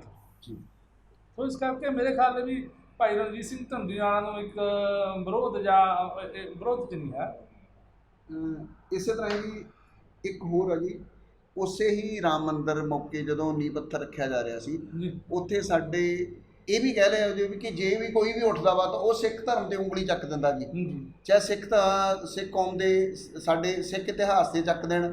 ਜਿਸ ਤਰ੍ਹਾਂ ਕਿ ਮੋਦੀ ਵੱਲੋਂ ਕਿਹਾ ਗਿਆ ਕਿ ਗੋਬਿੰਦ ਰਾਮਾਇਣ ਗੁਰੂ ਗੋਬਿੰਦ ਸਿੰਘ ਜੀ ਨੇ ਲਿਖੀ ਸੀ, ਇਸ ਬਾਰੇ ਵੀ ਕੋਈ ਕਿੰਤੂ ਪਰੰਤੂ ਨਹੀਂ ਹੋਇਆ ਜੀ। ਕਿਉਂ ਇੱਥੇ ਇਹੀ ਗੱਲ ਆ ਜੀ ਵੀ ਸਾਡੇ ਕਿਉਂ ਨਹੀਂ ਜੀ, ਜਦੋਂ ਕੋਈ ਵੱਡੇ ਲੋਕ ਨੇ ਜੋ ਸਾਡੇ ਸਿੱਖ ਧਰਮ 'ਤੇ ਕੋਈ ਵੀ ਉਂਗਲ ਚੱਕਦੇ ਨੇ ਜਾਂ ਉਹਦੇ ਨਾਲ ਕੋਈ ਛੇੜਛਾੜ ਦਾ ਮਾਮਲਾ ਬਹੁਤ ਸਾਹਮਣੇ ਆਉਂਦੇ ਨੇ, ਪਰ ਇਹ ਉੱਧਰ ਕਿਉਂ ਨਹੀਂ ਧਿਆਨ ਦਿੱਤਾ ਜਾਂਦਾ ਜੀ? ਮੈਂ ਇਹ ਗੱਲ ਦਾ ਤੁਹਾਨੂੰ ਵੈਰੀ ਵੀ ਓਨੈਸਟੀ ਐਕਸਪਲੇਨ ਕਰਨੀ ਚਾਹੁੰਦਾ ਜੀ ਕਿ ਜਿਹੜਾ 10ਵਾਂ ਗ੍ਰੰਥ ਹੈ ਉਹਦੇ 'ਚ 24 ਅਵਤਾਰਾਂ ਦੀ ਕਥਾ ਆਉਂਦੀ ਹੈ। 24 ਅਵਤਾਰ ਉਹ ਜਿਹੜੇ ਨੇ ਉਹ ਹਿੰਦੂ ਮਤ ਨੂੰ ਬਿਲੋਂਗ ਕਰਦੇ ਨੇ। ਮਤਲਬ ਅਸੀਂ ਇਸ ਨਹੀਂ ਕਹਿੰਦੇ ਕਿ ਮਾੜੀ ਗੱਲ ਹੈ ਜਾਂ ਚੰਗੀ, ਇਸ ਤੇ ਵਿਵਾਦ ਚ ਨਾ ਪਈ ਜੀ ਜੀ। ਉਹਨਾਂ ਦੀ ਜਿਹੜੀ ਕਥਾ ਆਉਂਦੀ ਹੈ ਜਾਂ ਗੁਰੂ ਗ੍ਰੰਥ ਸਾਹਿਬ ਦੇ ਸ਼ਬਦ ਆਉਂਦੇ ਨੇ ਉਹ ਜਿਹੜੀ ਹੈ ਸਾਰੇ ਉਹ ਇੱਕ ਦੂਜੇ ਦੇ ਹਵਾਲੇ ਨਾਲ ਚੱਲਦੇ ਨੇ। ਬਿਲਕੁਲ। ਜਿਹੜੀ ਉਹਨਾਂ ਨੇ ਇੱਕ ਇਹ ਐਕਸਪਲੇਨ ਕਰਨ 'ਚ ਗਲਤ ਹੈ ਗੱਲ ਵੀ ਗੁਰੂ ਗੋਬਿੰਦ ਸਿੰਘ ਮਹਾਰਾਜ ਨੇ ਗੋਬਿੰਦ ਰਾਮਾਇਣ ਲਿਖਿਆ, ਉਹਦਾ ਨਾਂ ਦਿੱਤਾ ਗਿਆ। ਹਾਂਜੀ। ਉਹ ਅਸਲ ਦੇ ਵਿੱਚ ਉਹ ਜਿਹੜੀ ਆ ਉਹ ਜਿਹੜਾ ਰਾਮ ਦੀ ਜਿਹੜੀ ਅਵਤਾਰ ਦੀ ਕਥਾ ਉਦੋਂ ਆਉਂਦੀ ਹੈ, ਰਾਮ ਅਵਤਾਰ ਕਥਾ ਜੀ ਜੀ, ਉਹਦਾ ਜ਼ਿਕਰ ਹੈ। ਹਾਂ, ਮੋਦੀ ਨੂੰ ਜਿਵੇਂ ਉਹਨਾਂ ਨੇ ਇੰਟਰਪ੍ਰੀਟੇਸ਼ਨ ਕੀਤਾ ਹੈ, ਕਿਸੇ ਨੇ ਜਿਹਨੇ ਵੀ ਕੀਤਾ ਉਹਨੇ ਕਹਿਤਾ ਵੀ ਇਹ ਰਾਮਾਇਣ ਲਿਖੀ ਹੈ। ਰਾਮਾਇਣ ਨਹੀਂ, ਉਹ ਰਾਮਾ ਅਵਤਾਰ ਦਾ ਜੀਵਨ ਲਿਖਿਆ। ਉਹ ਇੱਕ ਸੇਧ, ਇਹ ਸਮਝੋ ਇੱਕ ਰੈਫਰੈਂਸ ਦਿੱਤਾ ਗਿਆ ਜਿਵੇਂ ਭਾਰਤੀ ਸੰਸਕ੍ਰਿਤੀ ਦਾ। ਹਾਂ, ਉਹਨੂੰ ਸਾਡੇ ਬਹੁਤ ਜਿਹੜੇ ਸਕੀਰਤ ਦਿਮਾਗ ਦੇ ਸਾਡੇ ਭਾਈ ਵੀਰ ਨੇ ਉਹਨੂੰ ਐਡਾ ਹਊਆ ਖੜਾ ਕਰਦੇ ਨੇ ਜੀ ਅਸੀਂ ਗਲ ਗਏ ਜੀ, ਅਸੀਂ ਮਰ ਗਏ ਜੀ, ਅਸੀਂ ਇਹ ਹੋ ਗਿਆ ਜੀ, ਸਾਨੂੰ ਹਿੰਦੂ। ਦੇਖੋ 550 ਸਾਲ ਹੋ ਗਏ ਕੌਮ ਨੂੰ, ਔਰੰਗਜ਼ੇਬ ਨਹੀਂ ਖਤਮ ਕਰ ਸਕਿਆ ਇਹਨੂੰ। ਜਦੋਂ ਇੱਕ ਛਤਰ ਰਾਜ ਸੀ, ਬੋਲਿਆ ਹੀ ਕਾਨੂੰਨ ਸੀ। ਅੱਜ ਦਾ ਸੰਵਿਧਾਨ ਵੀ, ਅੱਜ ਸਾਰਾ ਕੁਛ ਹੈ, ਅਸੀਂ ਜਾਗਦੇ ਵੀ ਹਾਂ। ਅੱਜ ਸਿੱਖ ਆ ਜਿਹੜਾ ਇਹ ਪੂਰੀ ਦੁਨੀਆ 'ਚ ਫੈਲਿਆ, ਬਹੁਤ ਵੱਡੇ ਵੱਡੇ ਅਹੁਦੇ 'ਤੇ ਸਿੱਖ ਵਿਰਾਜਮਾਨ ਨੇ ਗੁਰੂ ਸਾਹਿਬ ਦੀ ਕਿਰਪਾ ਨਾਲ। ਔਰ ਪੰਥ ਦੇ ਵਿੱਚ ਵੱਡੇ ਵੱਡੇ ਵਿਦਵਾਨ ਬੈਠੇ ਨੇ, ਪੰਥ ਦੀ ਅਥਾਰਟੀ ਹੈ। ਵੀ ਸਾਨੂੰ ਇਸ ਤਰ੍ਹਾਂ ਦਾ ਕਿਉਂ ਡਰ ਲੱਗਦਾ ਹੈ ਨਾ ਵੀ ਸਾਨੂੰ ਹਿੰਦੂ ਧਰਮ ਨਿਗਲ ਲੂਗਾ। ਹਿੰਦੂ ਧਰਮ ਦਾ ਤਾਂ ਸਾਡੇ ਵਿੱਚ ਰੈਫਰੈਂਸ ਹੈ। ਸਾਨੂੰ ਅਸੀਂ ਕਿਉਂ ਜਾਂ ਉਹ ਨਿਗਲ ਨੂੰ ਤਿਆਰ ਬੈਠੇ, ਅਸੀਂ ਉਹਨਾਂ ਦੇ ਮੂੰਹ 'ਚ ਜਾਣ ਨੂੰ ਤਿਆਰ ਬੈਠੇ ਹਾਂ। ਇਹ ਤਾਂ ਆਪਣੇ ਦੇ, ਅਸੀਂ 5 ਕਕਾਰੀ ਸਿੰਘ ਹੈ, 5 ਕਕਾਰ ਧਾਰਨ ਕਰਦੇ ਆ। ਉਹਨਾਂ ਦੇ ਆਪਣੇ ਸੰਸਕਾਰ ਨੇ ਜਿਹੜੇ ਉਹ ਨੇ, ਸਾਡੇ ਆਪਣੇ ਸੰਸਕਾਰ ਨੇ। ਤੇ ਮੇਰਾ ਖਿਆਲ ਹੈ ਡਰ ਬੇਬੁਨਿਆਦ ਤੇ ਇੱਕ ਤਰ੍ਹਾਂ ਕੰਟਰੋਵਰਸੀ ਖੜੀ ਕਰਨ ਵਾਲੀ ਗੱਲ ਹੀ ਆ। ਗੱਲ ਇਹ ਆ ਕਿ ਜਿਨ੍ਹਾਂ ਲੋਕਾਂ ਨੂੰ ਕੋਈ ਮੁੱਦਾ ਨਹੀਂ ਮਿਲਦਾ ਉਹ ਹਮੇਸ਼ਾ ਹੀ ਹਿੰਦੂ ਸਿੱਖ ਦਾ ਮੁੱਦਾ ਲੈ ਕੇ ਬਹਿ ਜਾਂਦੇ ਨੇ। ਤੇ ਮੈਂ ਇਸ ਨੂੰ ਬਹੁਤ ਮਤਲਬ ਚੰਗਾ ਨਹੀਂ ਸਮਝਦਾ ਸਾਡੇ ਲਈ ਕਿ ਇਹ ਚੀਜ਼ਾਂ ਨੂੰ ਛੋਟੀ ਛੋਟੀਆਂ ਗੱਲਾਂ ਨੂੰ ਪੰਥ ਦੀ ਜਿਹੜੀ ਤਰੱਕੀ 'ਚ ਰੁਕਾਵਟ ਬਣਦੀਆਂ। ਤੇ ਗੱਲ ਕੁਛ ਹੋਰ ਹੁੰਦੀ ਆ, ਬਣਾ ਕੁਛ ਹੋਰ ਦਿੰਦੇ ਨੇ, ਤੇ ਇਹ ਕੰਟਰੋਵਰਸੀ ਆ। ਮੇਰੇ ਖਿਆਲ ਇਹ ਗੱਲ ਹੋ ਨਹੀਂ ਸਕਦੀ ਜੀ। ਚਲੋ ਆਪਾਂ ਅੱਗੇ ਚੱਲਦੇ ਹਾਂ ਜੀ। ਭਾਈ ਸਾਹਿਬ ਜੀ, ਭਾਈ ਪਵਨਦੀਪ ਜੀ, ਬੰਦੀ ਸਿੰਘਾਂ ਦੀ ਰਿਹਾਈ ਦਾ ਸੰਘਰਸ਼ ਜਿਹੜਾ ਸ਼ੁਰੂ ਹੋਇਆ ਸੀ, ਭਾਈ ਗੁਰਬਖਸ਼ ਸਿੰਘ ਵੱਲੋਂ ਸ਼ੁਰੂ ਕੀਤਾ ਗਿਆ ਸੀ, ਹਾਂਜੀ, ਉਹ ਇਸ ਵਕਤ ਕਿਸ ਮੋੜ ਤੇ ਆ, ਕੀ ਸਥਿਤੀ ਹੈ ਜੀ? ਦੇਖੋ, ਜਿਹੜਾ ਭਾਈ ਗੁਰਬਖਸ਼ ਸਿੰਘ ਵੱਲੋਂ ਸੰਘਰਸ਼ ਸ਼ੁਰੂ ਕੀਤਾ ਗਿਆ ਸੀ ਜੀ, ਉਸ ਸਮੇਂ ਦੌਰਾਨ ਕਿਸੇ ਨੂੰ ਵੀ ਬੰਦੀ ਸਿੰਘਾਂ ਬਾਰੇ ਨਹੀਂ ਸੀ ਪਤਾ ਵੀ ਕੋਈ ਵੀ ਸਿੱਖ ਕੈਦੀ ਇਸ ਤਰੀਕੇ ਲੰਮੇ ਸਮੇਂ ਤੋਂ ਜੇਲ੍ਹਾਂ ਦੇ ਵਿੱਚ ਬੰਦ ਨੇ ਵੀ ਉਹਨਾਂ ਦੀ ਵੀ ਰਿਹਾਈਆਂ ਬਣਦੀਆਂ ਨੇ। ਤੇ ਇਹਦੇ ਲਈ ਮੈਂ ਉਹਨਾਂ ਦਾ, ਭਾਵੇਂ ਅੱਜ ਉਹ ਇਸ ਦੁਨੀਆ ਦੇ ਵਿੱਚ ਨਹੀਂ ਹੈ, ਪਰ ਮੈਂ ਉਹਨਾਂ ਦਾ ਬਹੁਤ ਸਤਿਕਾਰ ਕਰਦਾ ਇਸ ਗੱਲੋਂ ਕਿ ਉਹਨਾਂ ਨੇ ਬੰਦੀ ਸਿੰਘਾਂ ਦਾ ਮੁੱਦਾ ਪੂਰੇ ਵਿਸ਼ਵ ਪੱਧਰ 'ਤੇ ਚੱਕਿਆ। ਉਹਨਾਂ ਨੇ ਐਸੀ ਆਵਾਜ਼ ਬੁਲੰਦ ਕੀਤੀ ਵੀ ਉਹ ਵਿਸ਼ਵ ਪੱਧਰ 'ਤੇ ਬੰਦੀ ਸਿੰਘਾਂ ਦੀ ਗੱਲ ਕਹੀ ਤੇ ਹਰੇਕ ਦੁਨੀਆ 'ਚ ਵਸਦੇ ਸਿੱਖਾਂ ਨੂੰ ਪਤਾ ਲੱਗਿਆ ਵੀ ਜਿਹੜੇ ਸਾਡੇ ਸਿੱਖ ਕੌਮ ਦੇ ਸੰਘਰਸ਼ੀ ਸਿੰਘ ਨੇ ਉਹ ਜੇਲ੍ਹਾਂ ਦੇ ਵਿੱਚ ਬੰਦ ਨੇ ਤੇ ਉਹਨਾਂ ਦੀਆਂ ਰਿਹਾਈਆਂ ਸਰਕਾਰ ਵੱਲੋਂ ਨਹੀਂ ਕੀਤੀਆਂ ਜਾ ਰਹੀਆਂ। ਤੇ ਜਦੋਂ ਭਾਈ ਗੁਰਬਖਸ਼ ਸਿੰਘ ਨੇ ਸੰਘਰਸ਼ ਸ਼ੁਰੂ ਕੀਤਾ ਸੀ, ਉਸ ਸਮੇਂ ਉਹਨਾਂ ਨੇ ਬਹੁਤ ਗਿਣਤੀ ਦੇ ਕੁਝ ਸਿੰਘ ਸੀ ਜਿਨ੍ਹਾਂ ਦੀ ਉਹਨਾਂ ਨੇ ਰਿਹਾਈ ਦੀ ਗੱਲ ਕੀਤੀ ਸੀ, ਜਿਹਦੇ 'ਚ ਮੈਂ ਤੁਹਾਨੂੰ ਦੱਸ ਦਿਆਂ। ਬੇਅੰਤ ਕਤਲकांड ਦੇ ਵਿੱਚ ਸਿੰਘ ਬੜੈਲ ਜੇਲ੍ਹ 'ਚ ਬੰਦ ਨੇ ਭਾਈ ਲਖਵਿੰਦਰ ਸਿੰਘ, ਭਾਈ ਸ਼ਮਸ਼ੇਰ ਸਿੰਘ, ਭਾਈ ਗੁਰਮੀਤ ਸਿੰਘ। ਸਭ ਤੋਂ ਪਹਿਲਾਂ ਭਾਈ ਗੁਰਬਖਸ਼ ਸਿੰਘ ਵੱਲੋਂ ਇਹਨਾਂ 3 ਸਿੰਘਾਂ ਦੇ ਲਈ ਭੁੱਖ ਹੜਤਾਲ ਰੱਖੀ ਗਈ ਸੀ। ਤੇ ਜਦੋਂ ਭਾਈ ਗੁਰਬਖਸ਼ ਸਿੰਘ ਭੁੱਖ ਹੜਤਾਲ 'ਤੇ ਬੈਠੇ ਤਾਂ ਉਸ ਤੋਂ ਬਾਅਦ ਜਿਹੜੀਆਂ ਸਾਡੀਆਂ ਪੰਥਕ ਜਥੇਬੰਦੀਆਂ ਸੀ ਉਹ ਵੀ ਵਿੱਚ ਉੱਥੇ ਸ਼ਾਮਲ ਹੋਈਆਂ ਸੰਘਰਸ਼ ਦੇ ਵਿੱਚ ਕੁਝ ਦਿਨਾਂ ਦੇ ਬਾਅਦ। ਤੇ ਜਦੋਂ ਸੰਘਰਸ਼ 'ਚ ਸ਼ਾਮਲ ਹੋਏ ਉਹਨਾਂ ਨੇ ਕੁਝ ਹੋਰ ਨਾਲ ਸਿੰਘਾਂ ਦੇ ਨਾਮ ਐਡ ਕਰਤੇ, ਭਾਈ ਲਾਲ ਸਿੰਘ ਦਾ, ਭਾਈ ਦਵਿੰਦਰਪਾਲ ਸਿੰਘ ਭੁੱਲਰ ਦਾ। ਸੋ ਇਸ ਤਰੀਕੇ ਉਹਨਾਂ ਨੇ ਨਾਮ ਐਡ ਕਰਤੇ। ਚਲੋ ਭਾਈ ਗੁਰਬਖਸ਼ ਸਿੰਘ ਨੇ ਉਹਨਾਂ ਦਾ ਵੀ ਨਾਂ ਜ਼ਿਕਰ ਕੀਤਾ ਵੀ ਚਲੋ ਵੀ ਇਹਨਾਂ ਦੀ ਵੀ ਰਿਹਾਈ ਬਣਦੀ ਆ। ਪਰ ਉਸ ਤੋਂ ਬਾਅਦ ਜਦੋਂ ਸਰਕਾਰ ਉਹਨਾਂ ਨਾਲ ਗੱਲਬਾਤ ਕਰਨ ਲੱਗ ਗਈ ਤਾਂ ਸਾਡੀਆਂ ਜਿਹੜੀਆਂ ਕੁਝ ਧਿਰਾਂ ਸੀਗੀਆਂ, ਪੰਥਕ ਧਿਰਾਂ ਜਿਹੜੀਆਂ ਅਖਵਾਉਂਦੀਆਂ ਨੇ, ਉਹਨਾਂ ਵੱਲੋਂ ਤਕਰੀਬਨ 150-200 ਬੰਦੀ ਸਿੰਘਾਂ ਦੀ ਸਾਰੀ ਲਿਸਟ ਦੇਤੀ ਵੀ ਜਿਹਦੇ ਵਿੱਚ ਅੰਡਰ ਟਰਾਇਲ ਕੇਸ ਵੀ ਸੀਗੇ। ਦੇਖੋ, ਭਾਈ ਗੁਰਬਖਸ਼ ਸਿੰਘ ਉਹਨਾਂ ਨੇ ਭੁੱਖ ਹੜਤਾਲ ਰੱਖੀ ਸੀ ਵੀ ਜਿਨ੍ਹਾਂ ਦੀ ਸਜ਼ਾ ਪੂਰੀ ਹੋ ਚੁੱਕੀ ਆ, ਜਿਨ੍ਹਾਂ ਦਾ ਕੋਈ ਕੇਸ ਪੈਂਡਿੰਗ ਨਹੀਂ ਹੈ, ਉਹਨਾਂ ਦੀ ਰਿਹਾਈ ਦੀ ਗੱਲ ਮੈਂ ਕਰਦਾ। ਪਰ ਸਾਡੀਆਂ ਜਥੇਬੰਦੀਆਂ ਨੇ ਸਾਰੀ ਦੀ ਸਾਰੀ ਲਿਸਟ ਚੱਕ ਕੇ ਉਹਨਾਂ ਦੇ ਕੋਲੇ ਰੱਖਤੀ ਵੀ ਤੁਸੀਂ ਇਹ ਸਾਰੇ ਸਿੰਘਾਂ ਦੀ ਗੱਲ ਕਰੋ। ਦੇਖੋ, ਜਿਹੜੇ ਕੇਸ ਅੰਡਰ ਟਰਾਇਲ ਨੇ, ਆਪਾਂ ਦੇਖੋ ਆਪਾਂ ਇੱਕ ਕਾਨੂੰਨ ਸੰਵਿਧਾਨਕ ਦੇਸ਼ ਦੇ ਵਿੱਚ ਰਹਿੰਦੇ ਆ ਜਿੱਥੇ ਕਾਨੂੰਨ ਦੇ ਮੁਤਾਬਕ ਚੱਲਿਆ ਜਾਂਦਾ। ਆਪਦੀ ਸੋਚ ਮੁਤਾਬਕ ਨਹੀਂ ਅਸੀਂ ਚੱਲ ਸਕਦੇ। ਸਾਨੂੰ ਕਾਨੂੰਨ ਦੇ ਮੁਤਾਬਕ ਜਿਹੜੇ ਕੋਰਟ ਕਚਹਿਰੀ ਦੇ ਕੰਮ ਨੇ ਉਹ ਕਾਨੂੰਨ ਮੁਤਾਬਕ ਹੀ ਸਾਨੂੰ ਉਹਨਾਂ ਮੁਤਾਬਕ ਚੱਲਣਾ ਪੈਂਦਾ, ਸੰਵਿਧਾਨ ਮੁਤਾਬਕ। ਤੇ ਉਹਦੇ ਵਿੱਚ ਹਜੇ ਉਹ ਜਿਹੜੇ ਅੰਡਰ ਟ੍ਰਾਇਲ ਨੇ ਉਹਨਾਂ ਨੂੰ ਸਰਕਾਰ ਕੋਲੇ ਅਥਾਰਟੀ ਨਹੀਂ ਹੈ ਵੀ ਆਪ ਛੱਡ ਸਕੇ। ਆਪਾਂ ਹੀ ਬੈਠੇ ਹੋਈਏ, ਆਪਾਂ ਸਰਕਾਰ ਦੇ ਵਿੱਚ ਸੰਵਿਧਾਨਕ ਅਹੁਦੇ ਤੇ ਬੈਠੇ ਹੋਈਏ, ਆਪਾਂ ਮੰਤਰੀ ਹੋਈਏ ਜਾਂ CM ਹੋਈਏ, ਤਾਂ ਆਪਾਂ ਅੰਡਰ ਟ੍ਰਾਇਲ ਬੰਦੇ ਨੂੰ ਕਿਵੇਂ ਛੱਡ ਸਕਦੇ ਹਾਂ? ਜਿਹਦੀ ਸਜ਼ਾ ਪੂਰੀ ਹੋ ਚੁੱਕੀ ਆ, ਜਿਹਦਾ ਕੋਈ ਕੇਸ ਪੈਂਡਿੰਗ ਨਹੀਂ ਹੈ, ਆਪਾਂ ਉਹਦੀ ਤਾਂ ਗੱਲ ਕਰ ਸਕਦੇ ਹਾਂ, ਪਰ ਜਿਹਦਾ ਕੇਸ ਅੰਡਰ ਟ੍ਰਾਇਲ ਨਹੀਂ ਉਹਨਾਂ ਦੀ ਆਪਾਂ ਗੱਲ ਨਹੀਂ ਕਰ ਸਕਦੇ। ਸੋ ਮੈਂ ਇਹ ਗੱਲ ਕਹਿਣਾ ਵੀ ਭਾਈ ਗੁਰਬਖਸ਼ ਸਿੰਘ ਦੇ ਅਸੀਂ ਧੰਨਵਾਦ ਕਰਦੇ ਹਾਂ ਵੀ ਉਹਨਾਂ ਨੇ ਵਿਸ਼ਵ ਪੱਧਰ ਤੇ ਬੰਦੀ ਸਿੰਘਾਂ ਦਾ ਮੁੱਦਾ ਚੱਕਿਆ, ਤੇ ਇਸ ਦੇ ਵਿੱਚ ਕੁਝ ਜਿਹੜੇ ਬੇਅੰਤ ਕਤਲकांड ਦੇ ਵਿੱਚ ਸਿੰਘ ਬੰਦ ਸੀਗੇ ਉਹਨਾਂ ਦੀਆਂ ਪਰੋਲਾਂ ਸ਼ੁਰੂ ਹੋਈਆਂ ਪਹਿਲੇ ਸਟੈਪ ਦੇ ਵਿੱਚ, ਜਿਹੜੇ ਕਿ ਹੁਣ ਤੱਕ ਉਹ ਰੈਗੂਲਰ ਪਰੋਲ ਤੇ ਆ ਰਹੇ ਨੇ ਭਾਈ ਗੁਰਬਖਸ਼ ਸਿੰਘ ਦੀ ਬਦੌਲਤ। ਤੇ ਉਸ ਤੋਂ ਬਾਅਦ ਉਹ ਉੱਠ ਜਾਂਦੇ ਨੇ ਕਿਸੇ ਕਾਰਨ। ਮੈਂ ਉਸ ਦੇ ਵਿੱਚ ਜ਼ਿਆਦਾ ਡੂੰਘਾਈ ਤੁਸੀਂ ਸ਼ੁਰੂਆਤ ਗੁਰਬਖਸ਼ ਸਿੰਘ ਦੇ ਨਾਲ ਸ਼ੁਰੂਆਤ ਤੁਸੀਂ ਉਹ ਮੌਕੇ ਸੀ? ਬਿਲਕੁਲ ਨਹੀਂ, ਮੈਂ ਮੌਕੇ ਤੇ ਨਹੀਂ ਸੀ ਉਸ ਸਮੇਂ। ਭਾਈ ਜੰਗ ਸਿੰਘ ਹੋਣੀ ਸੀ, ਇਹ ਉਹਨਾਂ ਦੇ ਇਹਨਾਂ ਨੇ ਭਾਈ ਗੁਰਬਖਸ਼ ਸਿੰਘ ਨੂੰ ਮੂਹਰੇ ਲਿਆਂਦਾ ਸੀ। ਜਿਹੜਾ ਬੰਦੀ ਸਿੰਘ ਰਿਹਾਈ ਸੰਘਰਸ਼ ਹੈ ਨਾ, ਹਾਂਜੀ, ਜਿਹੜਾ ਬੰਦੀ ਸਿੰਘ ਰਿਹਾਈ ਮੋਰਚਾ ਹੈ 2012 ਚ ਦਿਖਾਉਣ ਚ ਆਇਆ ਜੀ, ਉਹਦਾ ਫਾਊਂਡਰ ਮੈਂ ਹਾਂ। ਹਾਂਜੀ, ਇਹ ਮੈਨੂੰ ਆਈਡੀਆ ਵੀ ਜੇਲ੍ਹ ਚੋਂ ਹੀ ਆਇਆ ਸੀ ਜੀ। ਗੁਰਬਖਸ਼ ਸਿੰਘ ਮੇਰੇ ਨਾਲ ਬਾਅਦ ਚ ਆ ਕੇ ਰਲਿਆ। ਹਾਂਜੀ, ਮੇਰੇ ਨਾਲ ਫਤਿਹਗੜ੍ਹ ਸਾਹਿਬ ਆ ਕੇ ਸੰਤਾਂ ਦੀ ਬਰਸੀ ਜਨਮ ਦਿਨ ਮਨਾਉਂਦੇ ਆ ਅਕਾਲੀ ਦਲ ਅੰਮ੍ਰਿਤਸਰ। ਹਾਂਜੀ, ਉੱਥੇ ਆ ਕੇ ਮੈਨੂੰ ਮਿਲਿਆ। ਉਹਦੇ 'ਚ ਜਿਹੜਾ ਸੀ ਰੋਲ ਉਹ ਸੀ ਪਰਮਜੀਤ ਸਿੰਘ ਸਮਰਾਲਾ ਦਾ ਜੀ। ਇਹ ਉਹਨਾਂ ਨਾਲ ਮਿੱਤਰਤਾ ਅੰਦਰ ਜੇਲ੍ਹ ਕੱਟ ਕੇ ਆਇਆ ਸੀ, ਉਹਨਾਂ ਨਾਲ ਰਹਿ ਕੇ ਆਇਆ, ਤੇ ਇਹਨੇ ਕਿਹਾ ਵੀ ਮੈਨੂੰ ਮਿਲਣਾ ਚਾਹੁੰਦਾ। ਸਾਡੀ ਗੱਲਬਾਤ ਹੋਈ, ਅਸੀਂ ਕਹਿੰਦਾ ਜੀ ਤੁਸੀਂ ਬੰਦੀ ਸਿੰਘਾਂ ਦੀ ਰਿਹਾਈ ਲਈ ਤੁਸੀਂ ਫਿਰਦੇ? ਮੈਂ ਜੀ ਬਿਲਕੁਲ ਮੈਂ ਫਿਰਦਾ, ਵੀ ਆਪਾਂ ਇਕੱਠੇ ਚੱਲ ਲੈਂਦੇ ਹਾਂ। ਮੈਂ ਜੀ ਠੀਕ ਹੈ।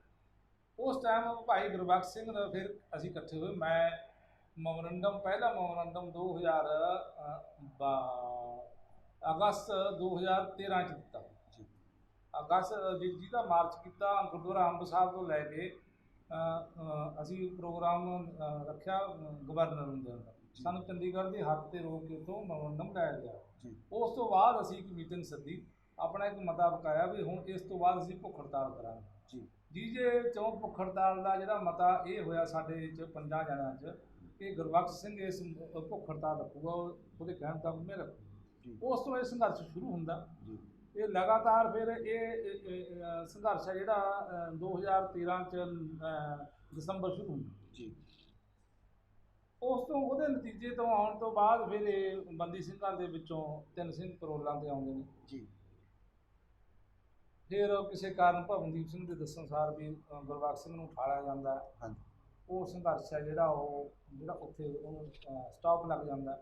ਉਸ ਤੋਂ ਬਾਅਦ 1 ਸਾਲ ਫਿਰ ਸੰਘਰਸ਼ ਹੈ ਜਿਹੜਾ ਉਹ ਮੇਰੇ ਵੱਲੋਂ ਚਲਾਇਆ ਜਾਂਦਾ, ਜਿਸ 'ਚ ਮੈਂ ਇੱਕ ਕਮੇਟੀ ਬਣਾਈ, ਜਿਸ 'ਚ ਸਾਰੇ ਮਾਨ ਸਾਹਿਬ, ਪੰਥਪ੍ਰੀਤ, ਬਾਬਾ ਦਾਦੂਵਾਲ, ਬਾਬਾ ਮਨਮੋਹਨ ਸਿੰਘ ਬਾਰਨਾਲੇ ਅਤੇ ਆਪਣੇ ਭਾਈ ਰਣਜੀਤ ਸਿੰਘ ਸਾਬਕਾ ਜਥੇਦਾਰ ਅਕਾਲ ਤਖਤ ਸਾਹਿਬ, ਇਸ ਤਰ੍ਹਾਂ ਦੀ 6-7 ਬੰਦਿਆਂ ਦੀ ਅਸੀਂ ਕਮੇਟੀ ਬਣਾ ਕੇ ਪੂਰੇ ਪੰਜਾਬ ਦੇ ਵੱਡੇ ਸ਼ਹਿਰਾਂ 'ਚ ਅਸੀਂ ਮਾਰਚ ਕਰਦੇ ਜੀ। ਤੇ ਉਹ ਮੁੱਦਾ ਜਿਹੜਾ ਉਹ ਜਿਉਂਦਾ ਰੱਖਿਆ ਬੰਦੀ ਸਿੰਘਾਂ ਦਾ ਜੀ। ਤੇ ਦੇਸ਼ ਵਿਦੇਸ਼ ਦੀਆਂ ਸੰਗਤਾਂ ਨੂੰ ਪਹਿਲਾਂ ਹੀ ਜਾਣੂ ਹੋ ਚੁੱਕੀ।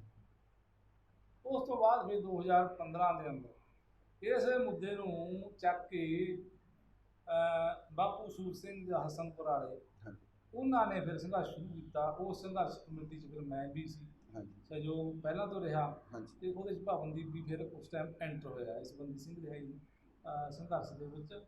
ਤੇ ਅੱਜ ਤੱਕ ਉਹ ਬੈਠੇ ਆ ਬਾਪੂ ਸੂਰ ਸਿੰਘ ਆ ਜਿਹੜਾ ਉਹ ਅੱਜ ਵੀ ਸਰਕਾਰ ਦੀ ਕਸਟਡੀ 'ਚ ਆ ਉਸ ਸੰਘਰਸ਼ ਦੀ ਜਿਹੜੀ ਲੈ ਕੇ ਮੰਗ ਨੂੰ ਬੰਦੀ ਸਿੰਘਾਂ ਦੀ ਪੂਰੀ ਰਿਹਾਈ ਨੂੰ। ਸੋ ਇਹ ਬੰਦੀ ਸਿੰਘਾਂ ਦਾ ਸਾਰੇ ਜਗਤ ਜਾਣਦਾ, ਸਾਰਾ ਸਿੱਖ ਜਗਤ ਜਾਣਦਾ ਕਿ ਬੰਦੀ ਸਿੰਘਾਂ ਦੀ ਜਿਹੜੀ ਆ ਗੱਲ ਉਹ ਲਗਾਤਾਰ ਚੱਲ ਰਹੀ ਆ। ਸਰਕਾਰ ਕਿਸੇ ਦੀ ਵੀ ਜਾਂਦੀ ਰਹਿੰਦੀ ਹੈ। ਉਹਦੇ 'ਚ ਕਦੇ ਅਸੀਂ ਜਿਹੜੀਆਂ ਪੰਥਕ ਜਥੇਬੰਦੀਆਂ ਉਹਨਾਂ ਦੀ ਸਿਆਸਤ ਭਾਰੂ ਹੋ ਜਾਂਦੀ ਹੈ, ਕਦੇ ਸਰਕਾਰਾਂ ਪਿੱਛੇ ਹੋ ਜਾਂਦੀਆਂ। ਇਸ ਕਰਕੇ ਉਹ ਜਿਹੜਾ ਉਹ ਤਾਰ ਪੀਡੋ ਹੋ ਰਿਹਾ ਪ੍ਰੋਗਰਾਮ। ਅਸਲ ਦੇਖੋ ਜੀ, ਇਹ ਜਿਹੜੀਆਂ ਸਰਕਾਰਾਂ ਤਾਂ ਕਦੇ ਵੀ ਨਹੀਂ ਚਾਹੁੰਦੀਆਂ ਜੀ ਕਿ ਇਹ ਜਿਹੜੇ ਸੰਘਰਸ਼ ਨੇ ਇਹ ਕਿਸੇ ਫਾਈਨਲ ਮੁਕਾਮ ਵੱਲ ਪਹੁੰਚਣ, ਸਫਲ ਹੋਣ। ਹਾਂਜੀ, ਸਰਕਾਰਾਂ ਇਹਨਾਂ ਨੂੰ ਸਫਲ ਨਹੀਂ ਹੋਣ ਦਿੰਦੀਆਂ। ਹਾਂਜੀ, ਪਰ ਆਪਣੇ ਵੱਲੋਂ ਇਹ ਜਿਹੜਾ ਸੰਘਰਸ਼ ਵਿੱਢਿਆ ਗਿਆ ਇਹ ਹੁਣ ਤੱਕ ਕਿੱਥੋਂ ਤੱਕ ਪਹੁੰਚਿਆ? ਦੇਖੋ, ਇਹਦੇ 'ਚ ਜਿਹੜੇ 3 ਸਿੰਘਾਂ ਦੀ ਤਾਂ ਪਰੋਲ ਆਉਣ ਲੱਗੀ, ਉਹਦੇ ਬਾਅਦ ਬਾਪੂ ਸੂਰ ਸਿੰਘ ਨੇ ਜਦੋਂ ਰੱਖਿਆ, ਹਾਂਜੀ, ਉਸ ਸੰਘਰਸ਼ ਦੇ ਦੌਰਾਨ ਜਿਹੜਾ ਦਵਿੰਦਰਪਾਲ ਸਿੰਘ ਭੁੱਲਰ ਹੈ ਜਿਹੜਾ ਉਹਨਾਂ ਦੀ ਤਿਹਾੜ ਜੇਲ੍ਹ ਤੋਂ ਹਾਂਜੀ ਜਿਹੜੀ ਆ ਉਹ ਟ੍ਰਾਂਸਫਰ ਹੋਈ ਹੈ ਅੰਮ੍ਰਿਤਸਰ ਜੀ। ਤੇ ਦੂਜੇ ਬਰਿਆਮ ਸਿੰਘ ਹੈ ਜਿਹੜੀ ਹੋਈ ਹੈ ਪੱਕੀ ਰਿਹਾਈ। ਪੱਕੀ ਰਿਹਾਈ ਹੋਈ। ਹਾਂਜੀ ਤੇ ਉਹਦੇ ਬਾਅਦ ਗੁਰਦੀਪ ਸਿੰਘ ਖੈੜਾ ਗੁਲਬਰਗਾ ਜ਼ਿਲ੍ਹਾ ਕਰਨਾਟਕਾ ਦੀ, ਉਹਨਾਂ ਦੀ ਟ੍ਰਾਂਸਫਰ ਹੋਈ ਅੰਮ੍ਰਿਤਸਰ। ਹਾਂਜੀ ਤੇ 2 ਸਿੰਘ ਹੋਰ ਸੀ ਜਿਹੜੇ ਅੰਮ੍ਰਿਤਸਰ ਪੂਰਨ ਰਿਹਾਈ ਹੋਈ ਉਹਨਾਂ ਦੀ, ਹਰਦੀਪ ਸਿੰਘ ਬਾਜ ਸਿੰਘ। ਹਰਦੀਪ ਸਿੰਘ ਤੇ ਬਾਜ ਸਿੰਘ। ਹਾਂਜੀ ਤੇ ਇਹ ਬਾਪੂ ਸੂਰ ਸਿੰਘ ਦੇ ਸੰਘਰਸ਼ ਦੀਆਂ ਪ੍ਰਾਪਤੀਆਂ ਨੇ। 3 ਸਿੰਘਾਂ ਦੀ ਪਰੋਲ ਹੈ ਜਿਹੜੀ ਉਹ ਭਾਈ ਗੁਰਬਖਸ਼ ਸਿੰਘ ਦੀਆਂ ਪ੍ਰਾਪਤੀਆਂ ਨੇ। ਤੇ ਪ੍ਰਾਪਤੀਆਂ ਤਾਂ ਹੈਗੀਆਂ ਜੀ, ਨੋ ਡਾਊਟ ਇਸ ਪ੍ਰਾਪਤੀਆਂ ਨਹੀਂ, ਪਰ ਇਹ ਜਿਹੜੀ ਗੱਲ ਦਾ ਅਸੀਂ ਕਹਿੰਦੇ ਵੀ ਅਜੇ ਵੀ ਇਹ ਮਸਲਾ ਜਿਉਂਦਾ ਤਿਉਂ ਖੜਾ ਹੈ, ਕਿਉਂਕਿ ਜਿਹੜੇ ਜਿੱਥੇ ਸੰਘਰਸ਼ ਦੀ ਅਰਦਾਸ ਸ਼ੁਰੂ ਹੋਈ ਸੀ ਉਹ ਇਹ ਸੀ ਕਿ ਜਿਨ੍ਹਾਂ ਸਿੰਘਾਂ ਦੀ ਸਜ਼ਾਵਾਂ ਪੂਰੀਆਂ ਹੋ ਚੁੱਕੀਆਂ ਨੇ।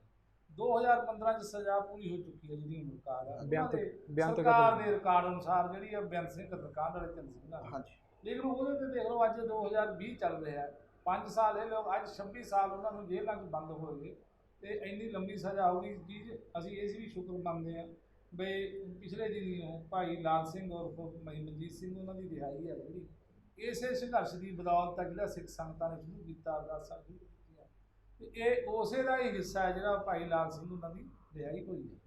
ਅੱਜ ਦੀ ਹਾਲਾਤ ਇਹ ਆ ਵੀ ਅਜੇ ਐਸੇ ਤਨਾਈ ਚੱਲ ਰਿਹਾ, ਸਾਡੀ ਡਿਮਾਂਡ ਵੀ ਹੋਈ ਹੈ। ਕਿੰਨੇ ਕੁ ਸਿੰਘ ਨੇ ਜੀ ਹੋਰ ਤੁਹਾਡੇ ਮੁਤਾਬਕ ਜਿਹੜੇ ਹਾਲੇ? ਦੇਖੋ ਜਿਹੜੇ ਜਿਨ੍ਹਾਂ ਦੀ ਪੂਰਨ ਰਿਹਾਈ ਬਣਦੀ ਆ ਉਹਨਾਂ 'ਚ ਤਾਂ 3 ਸਿੰਘ ਤਾਂ ਬੇਅੰਤ ਸਿੰਘ ਕਤਲकांड ਵਾਲੇ ਆ, ਭਾਈ ਗੁਰਵਿੰਦਰ ਸਿੰਘ ਨਾਰੰਗਲ, ਭਾਈ ਗੁਰਮੀਤ ਸਿੰਘ ਇੰਜੀਨੀਅਰ ਦੇ ਭਾਈ ਸ਼ਮਸ਼ੀਰ ਸਿੰਘ ਸ਼ੀਰਾ। ਤੇ ਜਿਹੜੇ ਚੌਥੇ ਸਿੰਘ ਆ ਉਹਨਾਂ ਦੀ ਬਣਦੀ ਆ ਹੁਣ ਭਾਈ ਦਵਿੰਦਰਪਾਲ ਸਿੰਘ ਭੁੱਲਰ ਤੇ ਦਿਆ ਸਿੰਘ ਲਾਹੌਰੀਆ, ਦਿਆ ਸਿੰਘ ਲਾਹੌਰੀਆ, ਹਰਨੇਕ ਸਿੰਘ ਭੱਪ, ਗੁਰਦੀਪ ਸਿੰਘ ਖੈੜਾ। ਤੇ ਇਹ ਸਿੰਘ ਨੇ ਜਿਨ੍ਹਾਂ ਦੀ ਪੂਰਨ ਰਿਹਾਈ ਤਾਂ ਬਣਦੀ ਆ ਤੇ ਅਸੀਂ ਡਿਮਾਂਡ ਕਰਦੇ ਹਾਂ। ਤੇ ਇਹ ਅਜੇ ਸਿੰਘ ਇਹ ਨੇ, ਬਾਕੀ ਅਜੇ ਬਹੁਤ ਸਾਰੇ ਸਿੰਘ ਆ ਜਿਹੜੇ ਅੰਡਰ ਟ੍ਰਾਇਲ ਨੇ, ਉਹਨਾਂ ਦੀ ਅਜੇ ਅਸੀਂ ਕੋਈ ਗੱਲ ਨਹੀਂ ਕਰ ਰਹੇ। ਪਰ ਅਸੀਂ ਚਾਹੁੰਦੇ ਹਾਂ ਕਿ ਭਾਈ ਬਲਵੰਤ ਸਿੰਘ ਰਾਜੋਆਣਾ ਦੀ ਜਿਹੜੀ ਫਾਂਸੀ ਹੈ ਉਹਨੂੰ ਰੱਦ ਕਰਕੇ ਸਰਕਾਰ ਉਮਰ ਕੈਦ 'ਚ ਬਦਲੇ ਤੇ ਉਹਨਾਂ ਦੀਆਂ ਪਰੋਲਾਂ ਸ਼ੁਰੂ ਹੋਣ ਤੇ ਉਹ ਵੀ ਜਲਦੀ ਰਿਹਾ ਹੋਣ। ਦੂਜੀ ਅਸੀਂ ਗੱਲ ਕਹਿੰਦੇ ਜਗਤਾਰ ਸਿੰਘ ਹਵਾਰਾ, ਉਹ ਲਗਾਤਾਰ ਜੇਲ੍ਹ 'ਚ ਬੰਦ ਨੇ ਅਜੇ ਵੀ, ਉੱਥੇ ਤਿਹਾੜ ਜੇਲ੍ਹ 'ਚ, ਉਹਨਾਂ ਦੀ ਵੀ ਪਰੋਲ ਸ਼ੁਰੂ ਹੋਵੇ ਤੇ ਉਹਨਾਂ ਦੀ ਵੀ ਰਿਹਾਈ ਹੋਵੇ। ਕਿਉਂਕਿ ਭਾਈ ਜੰਗ ਸਿੰਘ ਜੀ, ਮੈਂ ਇੱਕ ਗੱਲ ਤੁਹਾਡੀ ਰੋਕਦਾ ਜੀ ਇੱਥੇ, ਜਥੇਦਾਰ ਜਗਤਾਰ ਸਿੰਘ ਹਵਾਰਾ ਜੀ, ਉਹਨਾਂ ਤੇ ਲਗਭਗ ਜਿਹੜੇ ਕੇਸ ਨੇ ਉਹ ਸਾਰੇ ਬਰੀ ਹੋ ਚੁੱਕੇ ਨੇ ਉਹਨਾਂ 'ਚੋਂ। ਫਿਰ ਕੀ ਕਾਰਨ ਹੈ ਵੀ ਉਹ ਹਾਲੇ ਕਿਹੜੀਆਂ ਅੜਚਣਾਂ ਨੇ ਜਿਹੜੀਆਂ? ਦੇਖੋ ਸਰਕਾਰਾਂ ਦੇ ਹੱਥ ਬੜੇ ਲੰਬੇ ਹੁੰਦੇ ਨੇ ਜੀ, ਸਰਕਾਰਾਂ ਬੜੀ ਲੁਕਣ ਮਿੱਚੀ ਖੇਡਦੀਆਂ ਨੇ ਜੀ। ਬਹੁਤ ਸਾਰੇ ਕੇਸ ਆ ਜਿਹੜੇ ਉਹ ਬਰੀ ਹੋਏ ਨੇ। ਲੇਕਿਨ ਅਜੇ ਵੀ ਕਈ ਕੇਸ ਇਹੋ ਜਿਹੇ ਨੇ ਜਿਹੜੇ ਪੈਂਡਿੰਗ ਪਏ ਨੇ ਤੇ ਲਗਾਤਾਰ ਚੱਲ ਵੀ ਰਹੇ ਨੇ। ਅਜੇ ਕੋਈ ਪਤਾ ਨਹੀਂ ਸਰਕਾਰ ਦਾ ਕਿਹੜੇ ਖੁੰਝੇ 'ਚੋਂ ਕਿਹੜੀ ਫਾਈਲ ਕੱਢ ਲੈਣੀ ਹੈ। ਇਸੇ ਗੱਲ ਦਾ ਅਸੀਂ ਸਾਰੇ ਰੌਲਾ ਪਾਉਂਦੇ ਹਾਂ ਕਿ ਉਹਨਾਂ ਦੀ ਇੱਕ ਤਾਂ ਲੰਬੀ ਸਮੇਂ ਤੋਂ ਮੰਗ ਆ ਵੀ ਉਹਨਾਂ ਦੀ ਜੇਲ੍ਹ ਟ੍ਰਾਂਸਫਰ ਹੋਵੇ, ਉਹ ਬੜੈਲ ਜੇਲ੍ਹ ਆਉਣਾ ਚਾਹੁੰਦੇ ਨੇ, ਉਹਨਾਂ ਨੂੰ ਬੜੈਲ ਜੇਲ੍ਹ ਸ਼ਿਫਟ ਕੀਤਾ ਜਾਵੇ। ਤੇ ਦੂਜੀ ਗੱਲ ਉਹਨਾਂ ਦੀ ਪਰੋਲ ਹੋਵੇ। ਪਰਮਜੀਤ ਭਿਉਰਾ, ਉਹਨਾਂ ਦੀ ਪਰੋਲ ਬਣਦੀ ਹੈ। ਜਗਤਾਰ ਸਿੰਘ ਤਾਰੇ ਦੀ ਅਜੇ ਅੰਡਰ ਟ੍ਰਾਇਲ ਆ, ਦੂਜਾ ਕੇਸ ਅਜੇ ਹੁਣੇ ਉਹਨਾਂ ਨੂੰ ਸਜ਼ਾ ਹੋਈ ਆ 3 ਸਾਲ ਪਹਿਲਾਂ ਉਸੇ ਕੇਸ 'ਚ, ਪਰ ਪਰੋਲ ਤਾਂ ਉਹਨਾਂ ਦੀ ਵੀ ਬਣਦੀ ਆ ਜੀ, ਵੀ ਪਰੋਲ ਉਹਨਾਂ ਨੂੰ ਵੀ ਹੋਵੇ।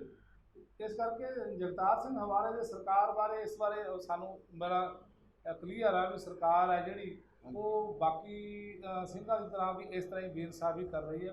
ਲੱਗੇ ਹੋਏ ਅਸੀਂ ਲਗਾਤਾਰ ਸਰਕਾਰ ਨਾਲ ਇਸ ਗੱਲ ਤੇ ਰਾਬਤਾ ਕਰਨ ਕਿ ਇਹਨਾਂ ਸਿੰਘਾਂ ਦੀ ਜਿਨ੍ਹਾਂ ਦੀ ਜੇਲ੍ਹ ਟ੍ਰਾਂਸਫਰ ਹੋਣੀ ਹੈ ਤੇ ਰਿਹਾਈ ਹੋਣੀ ਹੈ, ਪਰੋਲਾਂ ਨੇ, ਇਹ 3 ਕੈਟਾਗਰੀਆਂ ਨੇ। ਸਭ ਤੋਂ ਪਹਿਲਾਂ ਜਿਨ੍ਹਾਂ ਸਿੰਘਾਂ ਦੀ ਟ੍ਰਾਂਸਫਰ ਹੋਣੀ ਹੈ ਜੇਲ੍ਹ ਉਹ ਹੋਵੇ, ਦੂਜੀ ਗੱਲ ਉਹਨਾਂ ਦੀ ਪਰੋਲ ਸ਼ੁਰੂ ਹੋਵੇ, ਤੀਜਾ ਸਟੈਪ ਹੈ ਉਹਨਾਂ ਦੀ ਰਿਹਾਈ ਹੋਵੇ। ਭਾਈ ਸਾਹਿਬ ਇੱਕ ਗੱਲ ਹੋਰ ਕਰਨੀ ਬਣਦੀ ਹੈ ਜੀ, ਸਾਡੀਆਂ ਜਿਹੜੀਆਂ ਸਰਕਾਰਾਂ ਨੇ ਜੀ ਉਹ ਸਿੱਖ ਨਾਲ ਤੇ ਹਿੰਦੂ ਦਾ ਜਿਹੜਾ ਆਪਸੀ ਜਿਹੜਾ ਪਾੜਾ ਵਾ ਜੀ ਉਹ ਵਧਾਉਂਦੀਆਂ ਕਿਉਂ ਨੇ? ਕਿਉਂਕਿ ਇੱਕ ਸਾਧਵੀ ਪ੍ਰਗਿਆ ਵਾ ਜੀ ਜਿਹਦੇ ਤੇ ਪਤਾ ਨਹੀਂ ਕਿੰਨੇ ਕੁ ਕੇਸ ਨੇ ਜੀ, ਉਹਨੂੰ ਇਲੈਕਸ਼ਨ ਵੀ ਲੜਾਈ ਗਈ, ਉਹਨੂੰ ਹੁਣ ਦੇਖੋ ਜੀ ਇਲੈਕਸ਼ਨ ਲੜਾ ਕੇ ਵੱਡੇ ਅਹੁਦੇ ਦਿੱਤੇ ਗਏ। ਉੱਥੇ ਹੀ ਸਾਡੇ ਜਿਹੜੇ ਸਿੱਖ ਨੇ ਜੀ ਉਹ ਕਈ ਮੇਰਾ ਖਿਆਲ 30-35 ਸਾਲਾਂ ਤੋਂ ਜੇਲ੍ਹਾਂ ਦੇ ਵਿੱਚ ਬੰਦ ਨੇ ਜੀ। ਮੈਂ ਉਹਦੇ ਲਈ ਨਾ ਤਾਂ ਹਿੰਦੂ ਸਰਕਾਰ ਜ਼ਿੰਮੇਵਾਰ ਆ, ਉਹਦੇ ਲਈ ਸਿੱਖ ਜ਼ਿੰਮੇਵਾਰ ਆ ਪੂਰੀ ਤਰ੍ਹਾਂ। ਕਿਸ ਤਰ੍ਹਾਂ ਜੀ? ਤੁਹਾਡੇ ਕਹਿਣ ਦਾ ਭਾਵ ਕੀ ਹੈ? ਮੈਂ ਕਹਿਣ ਦਾ ਭਾਵ ਆ ਜੀ, ਤੁਸੀਂ ਹਿੰਦੂ ਸਾਧਵੀ ਪ੍ਰਗਿਆ ਦੀ ਗੱਲ ਕਰਦੇ ਹੋ। ਦੇਖੋ ਸਾਧਵੀ ਪ੍ਰਗਿਆ ਹਿੰਦੂ ਆਪਣੇ ਭਾਈਚਾਰੇ 'ਚ ਉਹਨਾਂ ਨੂੰ ਪੂਰਾ ਮਾਣ ਦਿੱਤਾ ਜੀ, ਚਾਹੇ ਉਹਦੇ ਤੇ ਬੰਬਾਂ ਦੇ ਕੇਸ ਤੇ ਜੋ ਮਰਜ਼ੀ ਸੀ। ਉਹਨਾਂ ਨੇ ਰਾਜ ਪਲੈਨਿੰਗ ਨਾਲ ਰਾਜ ਕਰਿਆ, ਰਾਜ 'ਚ ਬੰਦੇ ਆਏ, ਉਹਨਾਂ ਨੇ ਰਾਜ ਆਉਣ ਤੇ ਉਹਨਾਂ ਨੂੰ ਪਲੈਨਿੰਗ ਨਾਲ ਬੜੇ ਕਾਨੂੰਨੀ ਤਰੀਕੇ ਨਾਲ ਜਿਵੇਂ ਵੀ ਉਹਨੂੰ ਕਾਨੂੰਨ ਦਾ ਜਾਮਾ ਪਹਿਨਾ ਵਾ ਉਹਨੂੰ ਬਰੀ ਕੀਤਾ। ਬਰੀ ਕਰਨ ਤੋਂ ਬਾਅਦ ਉਹਨੂੰ ਟਿਕਟ ਦਿੱਤੀ, ਉਹ ਜਿਤਾ ਦਿੱਤੀ। ਮੈਨੂੰ ਇਹ ਦੱਸੋ ਕਿਹੜੇ ਸਿੱਖਾਂ ਨੂੰ ਅੱਜ ਕਿਹੜੇ ਸੰਗਠਨ ਨੇ ਕਿਤੇ ਆਨਰ ਕੀਤਾ, ਬੰਦੀ ਸਿੰਘਾਂ ਨੂੰ ਕਿਹੜੇ ਸੰਗਠਨ ਨੇ ਆਨਰ ਕੀਤਾ ਜੀ। ਇਹ ਇੱਥੇ ਤਾਂ ਸਾਡੇ ਤਾਂ ਬਹੁਤ ਪੱਖਪਾਤ ਆ। ਨਹੀਂ ਸਾਡੇ ਨਾਲ ਦੇਖੋ, ਅਸੀਂ ਦੁਸ਼ਮਣ ਤੋਂ ਕਿਸ ਗੱਲ ਦੀ ਆਸ ਰੱਖਦੇ ਹਾਂ ਜੀ? ਤੁਸੀਂ ਕਿਸ ਨੂੰ, ਮੈਂ ਉਹੀ ਪੁੱਛਣਾ ਚਾਹੁੰਦਾ, ਤੁਸੀਂ ਦੁਸ਼ਮਣ ਕਹਿਣਾ ਕਿਹਨੂੰ ਚਾਹੁੰਦੇ ਹੋ? ਅਸੀਂ ਦੁਸ਼ਮਣ ਇਹ ਕਹਿਣਾ ਚਾਹੁੰਦੇ ਹਾਂ ਜਿਹੜੀਆਂ ਸਾਡੀਆਂ ਜਥੇਬੰਦੀਆਂ ਨੇ ਇਹ ਆਪਸ ਵਿੱਚ ਇੰਨੀ ਧੜੇਬੰਦੀ ਦਾ ਸ਼ਿਕਾਰ ਆ ਜੀ। ਇਹ ਪਹਿਲੀ ਤਾਂ ਗੱਲ ਹੈ ਵੀ ਜਿਹੜਾ ਕਿਸੇ ਜਥੇਬੰਦੀ ਦਾ ਸਿੰਘਾਂ ਨੂੰ ਉਹ ਦੂਜੀ ਜਥੇਬੰਦੀ ਉਹਨੂੰ ਸਿੰਘ ਹੀ ਨਹੀਂ ਮੰਨਦੀ ਜੀ, ਉਹਨੂੰ ਨਹੀਂ ਮੰਨਦੀ ਜੀ। ਤੇ ਇਹ ਮੇਰੇ ਖਿਆਲ ਆ ਵੀ ਸਾਨੂੰ ਉਹਨਾਂ ਨਾਲ ਲੜਨ ਦੀ ਬਜਾਏ ਸਾਨੂੰ ਇਹਨਾਂ ਨਾਲ ਜ਼ਿਆਦਾ ਸਾਨੂੰ ਆਪਸ ਵਿੱਚ ਰੱਖਣੀ ਚਾਹੀਦੀ ਆ। ਵੀ ਕਾਰਨ ਕੀ ਹੈ ਜੀ? ਇੱਕ ਪਾਸੇ ਤੁਸੀਂ ਕਹਿ ਰਹੇ ਹੋ ਵੀ ਸਾਧਵੀ ਪ੍ਰਗਿਆ, ਉਹਨਾਂ ਨੇ ਆਪਣੀ ਹੀਰੋ ਮੰਨ ਲਿਆ ਉਹਨੂੰ, ਤੁਸੀਂ ਕੀ ਮੰਨਦੇ ਹੋ? ਜਿਹੜੇ ਤੁਹਾਡੀ ਖਾਤਰ 26 ਸਾਲ ਤੋਂ ਜੇਲ੍ਹਾਂ 'ਚ ਬੰਦ ਨੇ, ਸਾਰੀ ਉਮਰ ਗਵਾ ਲਈ, ਘਰ ਕਾਟ ਖਰਾਬ ਕਰਾ ਲਏ, ਤੁਸੀਂ ਕੀ ਮੰਨਦੇ ਹੋ?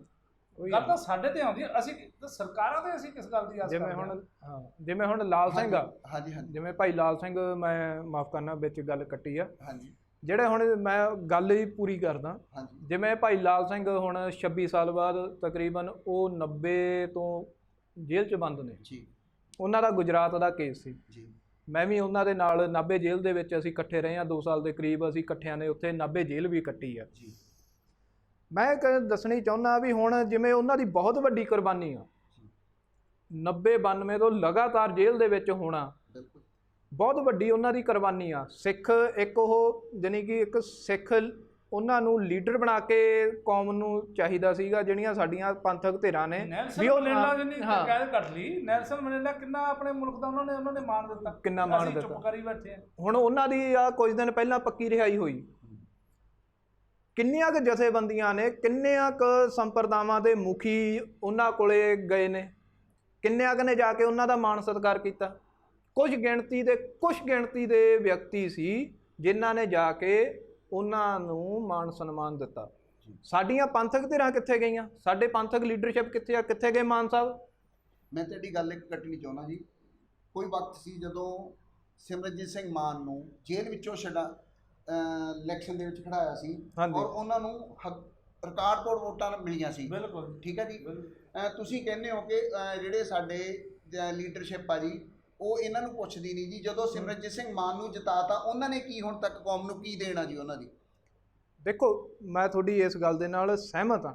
ਜਿਹੜਾ ਤੁਸੀਂ ਪਹਿਲਾਂ ਸਵਾਲ ਕੀਤਾ ਸੀ ਨਾ ਭਾਈ ਜੰਗ ਸਿੰਘ ਉਹਨਾਂ ਨੂੰ, ਵੀ ਉਹਨਾਂ ਨੂੰ ਜਿਹੜੀਆਂ ਸਿੱਖ ਹਿੰਦੂ ਜਥੇਬੰਦੀਆਂ ਨੇ ਉਹਨਾਂ ਨੇ ਆਪਦੇ ਜਿਹੜੇ ਜਿਨ੍ਹਾਂ ਤੇ ਜਿਵੇਂ ਤੁਸੀਂ ਸਾਧਵੀ ਪ੍ਰਗਿਆ ਦਾ ਜ਼ਿਕਰ ਕੀਤਾ ਸੀ, ਵੀ ਉਹਨੂੰ ਜਿਤਾ ਵੀ ਲਿਆ, ਉਹਨੂੰ ਵੱਡੇ ਅਹੁਦੇ ਵੀ ਦੇਤੇ ਸੰਵਿਧਾਨਕ ਤੌਰ ਤੇ। ਉਹ ਹਿੰਦੂ ਮੱਤ ਦੀ ਉਹ ਜਥੇਬੰਦੀ ਦੀ ਕਾਬਲੀਅਤ ਆ ਵੀ ਉਹਨਾਂ ਨੇ ਆਪਦੇ ਜਿਹੜੇ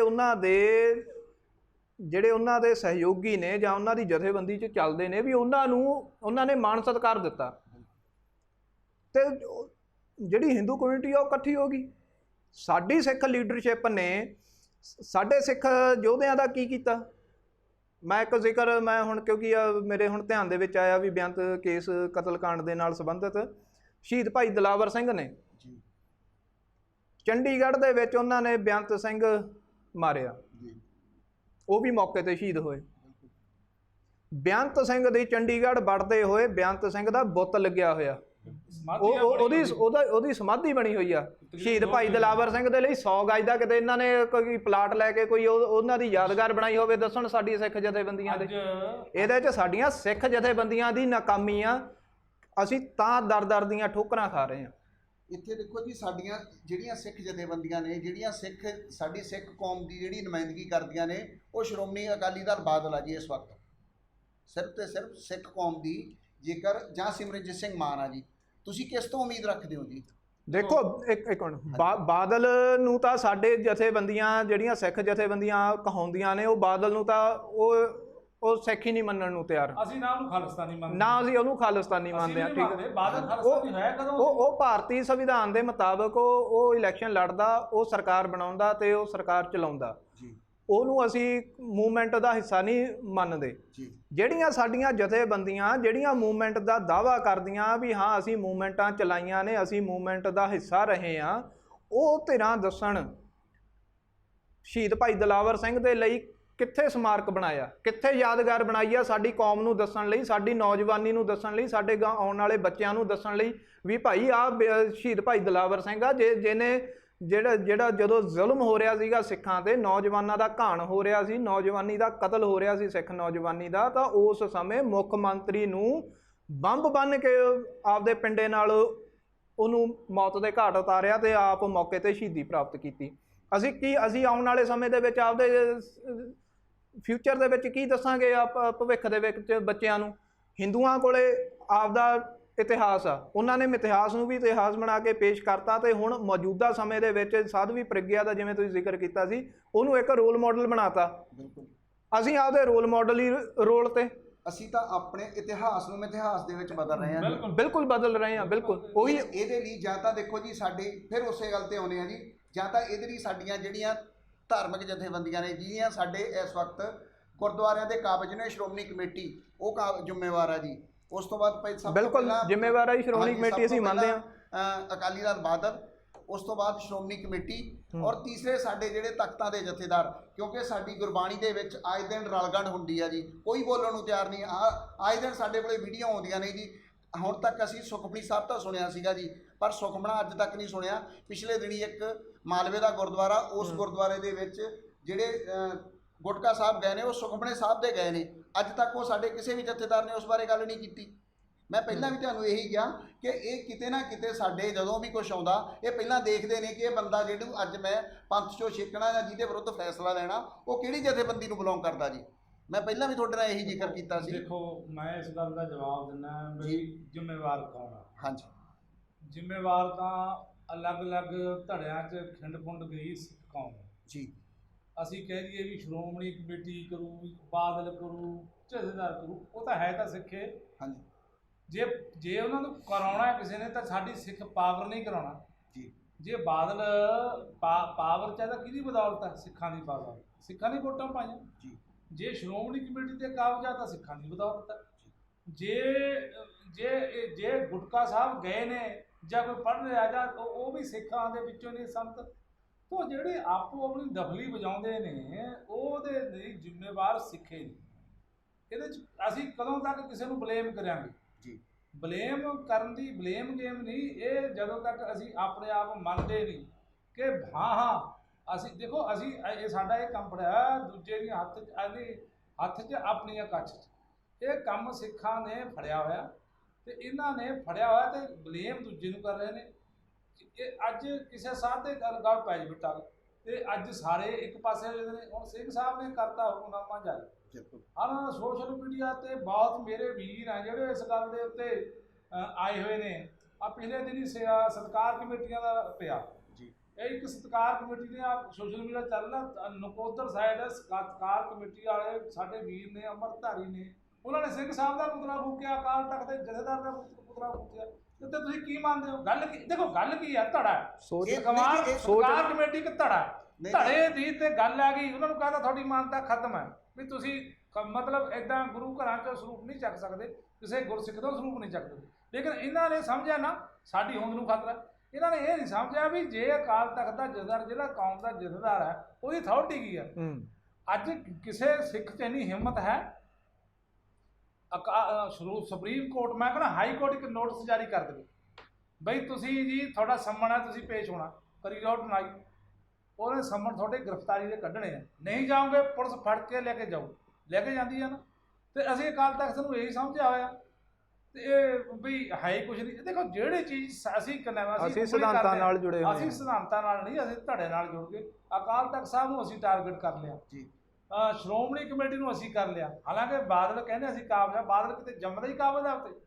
ਉਹ ਤੋਂ ਪਹਿਲਾਂ ਸਿੱਖ ਨਹੀਂ ਰਹੇ, ਜਾਂ ਉਹ ਤੋਂ ਬਾਅਦ ਸਿੱਖ ਨਹੀਂ ਆਉਣੇ। ਸੱਸਾਵਾਂ ਸਿੱਖਾਂ ਦੀਆਂ। ਹਾਂ, ਸਾਡੀ ਕਾਬਲੀਅਤ ਇਹ ਹੋ ਸਕਦੀ ਆ ਵੀ ਅਸੀਂ ਇੱਥੋਂ ਆਪਣੇ ਬੰਦੇ ਚੁਣ ਕੇ ਭੇਜੀਏ। ਹੁਣ ਭਾਈ ਲਾਲ ਸਿੰਘ ਵਰਗੇ ਗੁਰਸਿੱਖ ਆਉਂਦੇ ਆ ਜੀ, ਤੇ ਸਾਡੇ ਬੰਦਿਆਂ ਨੇ ਕਿਸੇ ਨੇ ਜੇ ਅਸੀਂ ਕਹੀਏ ਵੀ ਭਾਈ ਲਾਲ ਸਿੰਘ ਨੂੰ ਜਿਹੜੇ ਵੀ ਧੜਾ ਜਾਂ ਇੱਕ ਜੁੱਟ ਹੋ ਗਏ ਉਹਨਾਂ ਨੂੰ ਸ਼੍ਰੋਮਣੀ ਕਮੇਟੀ ਦੇ ਕਿਉਂ ਨਹੀਂ ਅਸੀਂ ਤਿਆਰ ਕਰਦੇ? ਸਾਰੇ ਹੁਣ ਪੰਥ ਲਈ ਜੇਲ੍ਹਾਂ 'ਚ ਗਾਲਤੀ, ਉਹਨਾਂ ਨੂੰ ਓਨਰਸ਼ਿਪ ਹੈ ਬਈ ਭਾਈ ਇਹ ਸਾਡੇ ਸਾਰਿਆਂ ਵੱਲੋਂ ਬਈ ਇਹ ਸ਼੍ਰੋਮਣੀ ਕਮੇਟੀ ਮੈਂਬਰ ਹੋਣਗੇ। ਇਸ ਤਰ੍ਹਾਂ ਜਿੰਨੇ ਵੀ ਗੁਰਸਿੱਖ ਅੰਦਰੋਂ ਆ ਰਹੇ ਨੇ ਉਹਨਾਂ ਨੂੰ ਬਕਾਇਦਾ ਇੱਕ ਮਾਨ ਸਨਮਾਨ ਵਾਲਾ ਜੀਵਨ ਦੇਣਾ। ਸ਼੍ਰੋਮਣੀ ਅਕਾਲੀ ਦਲ ਦੀ ਗੱਲ ਕਰੀ ਆ, ਧਰਮ ਯੁੱਧ ਮੋਰਚਾ ਹੀ ਲੱਗਿਆ ਅਕਾਲੀ ਦਲ ਨੇ ਸੀ, ਤੇ ਅਕਾਲੀ ਦਲ ਦੇ ਧਰਮ ਯੁੱਧ ਮੋਰਚੇ ਦੇ ਇਹ ਸਿਪਾਹੀ ਨੇ। ਅਕਾਲੀ ਦਲ ਦਾ ਵੈਸੇ ਪਿੱਠ ਖੜੀ ਕਰ, ਅਕਾਲੀ ਦਲ ਦੀ ਹਾਲਤ ਕਿਉਂ ਹੈ? ਅਕਾਲੀ ਦਲ ਦੀ ਹਾਲਤ ਅੱਜ ਐਸੇ ਕਰਕੇ ਹੈ ਕਿ ਇਹਨੇ ਪੰਥਕ ਮੁੱਦੇ ਛੱਡੇ ਨੇ।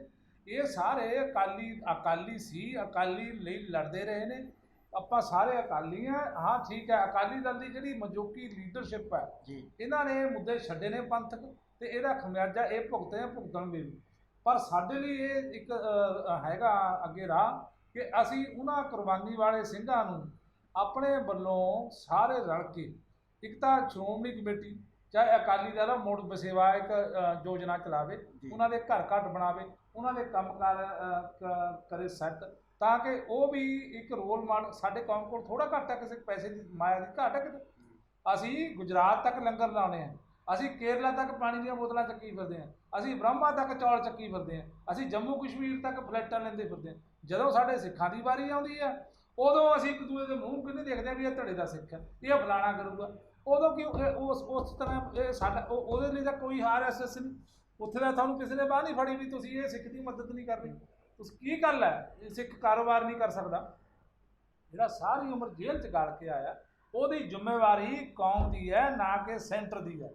ਚਾਹੇ ਉਹ ਅਕਾਲੀ ਦਲ ਹੈ, ਚਾਹੇ ਉਹ ਸ਼੍ਰੋਮਣੀ ਕਮੇਟੀ ਚਾਹੀ ਮਦਦ ਕਰੇ, ਉਹਦੇ ਕੰਮਕਾਰ ਦੀ ਸੈਟਿੰਗ ਕਰੇ, ਉਹਦੇ ਘਰ ਦੀ ਸੈਟਿੰਗ ਕਰੇ, ਉਹਨੂੰ ਪੁਨਰ ਰੁਜ਼ਗਾਰ ਸਥਾਪਿਤ ਕਰਕੇ ਦੇਣਾ, ਉਹਨੂੰ ਇੱਕ ਓਨਰਸ਼ਿਪ ਦੇਣੀ, ਕੋਈ ਅਹੁਦਾ ਦੇਣਾ ਪੰਥਕ ਸਿਆਸਤ 'ਚ, ਪੰਥਕ ਸ਼ਖਸੀਅਤਾਂ 'ਚ। ਉਹ ਸਾਡੀ ਜ਼ਿੰਮੇਵਾਰੀ ਹੋਣੀ ਚਾਹੀਦੀ ਹੈ। ਉਹ 'ਚ ਅਸੀਂ ਨਿਰੋਲ ਫੇਲ ਹੈ, ਚਾਹੇ ਅਕਾਲੀ ਦਲ ਹੈ ਚਾਹੇ ਅਸੀਂ ਗਰਮ ਦਲੀਏ ਸਾਰੇ। ਉਹਦੇ ਲਈ ਕੀ ਕਰਨਾ ਚਾਹੀਦਾ ਜੀ? ਜਿਹੜੀਆਂ ਹੁਣ ਸਾਡੀਆਂ ਜਿੰਨੀਆਂ ਵੀ ਧਾਰਮਿਕ ਜਥੇਬੰਦੀਆਂ ਨੇ, ਕਿਉਂਕਿ ਜਿਸ ਤਰ੍ਹਾਂ ਤੁਸੀਂ ਗੱਲ ਕੀਤੀ ਹੈ ਕਿ ਸਾਨੂੰ ਸ਼੍ਰੋਮਣੀ ਕਮੇਟੀ ਦਾ ਉਸ ਬੰਦੇ ਨੂੰ ਸ਼੍ਰੋਮਣੀ ਕਮੇਟੀ ਦਾ ਮੈਂਬਰ ਜਿਤਾ ਕੇ ਉਹਨੂੰ SCPC ਦੇ ਜਿਹੜੀ ਵਿਧਾਨਕਾ ਉਹਦੇ 'ਚ ਭੇਜਣਾ ਚਾਹੀਦਾ ਜੀ।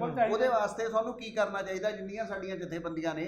ਕਿਉਂਕਿ ਅੱਡ ਡਫਲੀਆਂ ਵਜਾਇਆ ਤੇ ਕੰਮ ਹੋਣਾ ਨਹੀਂ ਜੀ। ਨਹੀਂ ਹੋਣਾ ਕਿਉਂਕਿ ਅੱਡ ਡਫਲੀਆਂ ਤਾਂ ਬਹੁਤ ਨੇ ਜੀ, ਜਿੰਨੇ ਅਕਾਲੀ ਦਲ ਨੇ ਬਹੁਤ ਧੜੇ ਨੇ। ਹਾਂ, ਕਿਉਂਕਿ ਇਹ ਤਾਂ ਭਾਈ ਜੰਗ ਸਿੰਘ ਜੀ ਕਿਸੇ ਨੂੰ ਤਾਂ ਮੂਹਰੇ ਲੱਗਣਾ ਹੀ ਪਊਗਾ। ਜੇਕਰ ਅਸੀਂ ਦੇਖੋ ਮੂਹਰੇ ਤਾਂ ਲੱਗਣਾ, ਤਾਂ ਹੀ ਅਸੀਂ ਜਿਹੜੀ ਤੁਸੀਂ ਪਹਿਲਾਂ ਗੱਲ ਛੇੜੀ ਹੈ, ਸਾਰੀ ਪ੍ਰਗਿਆੜੀ ਉਹਨਾਂ ਦਾ ਇੱਕਜੁੱਟ ਜੀ, ਉਹਨਾਂ ਦੀ ਇੱਕ ਨਿਸ਼ਾਨ ਆ, ਉਹਨਾਂ ਦਾ ਇੱਕ ਵਿਧਾਨ ਹੈ, ਇੱਕੋ ਨਿਸ਼ਾਨਾ ਉਹਨਾਂ ਦਾ। ਸਾਡਾ ਤਾਂ ਬਕਾਇਦਾ ਗੁਰੂ ਸਾਹਿਬ ਨੇ ਮਿੱਥਿਆ।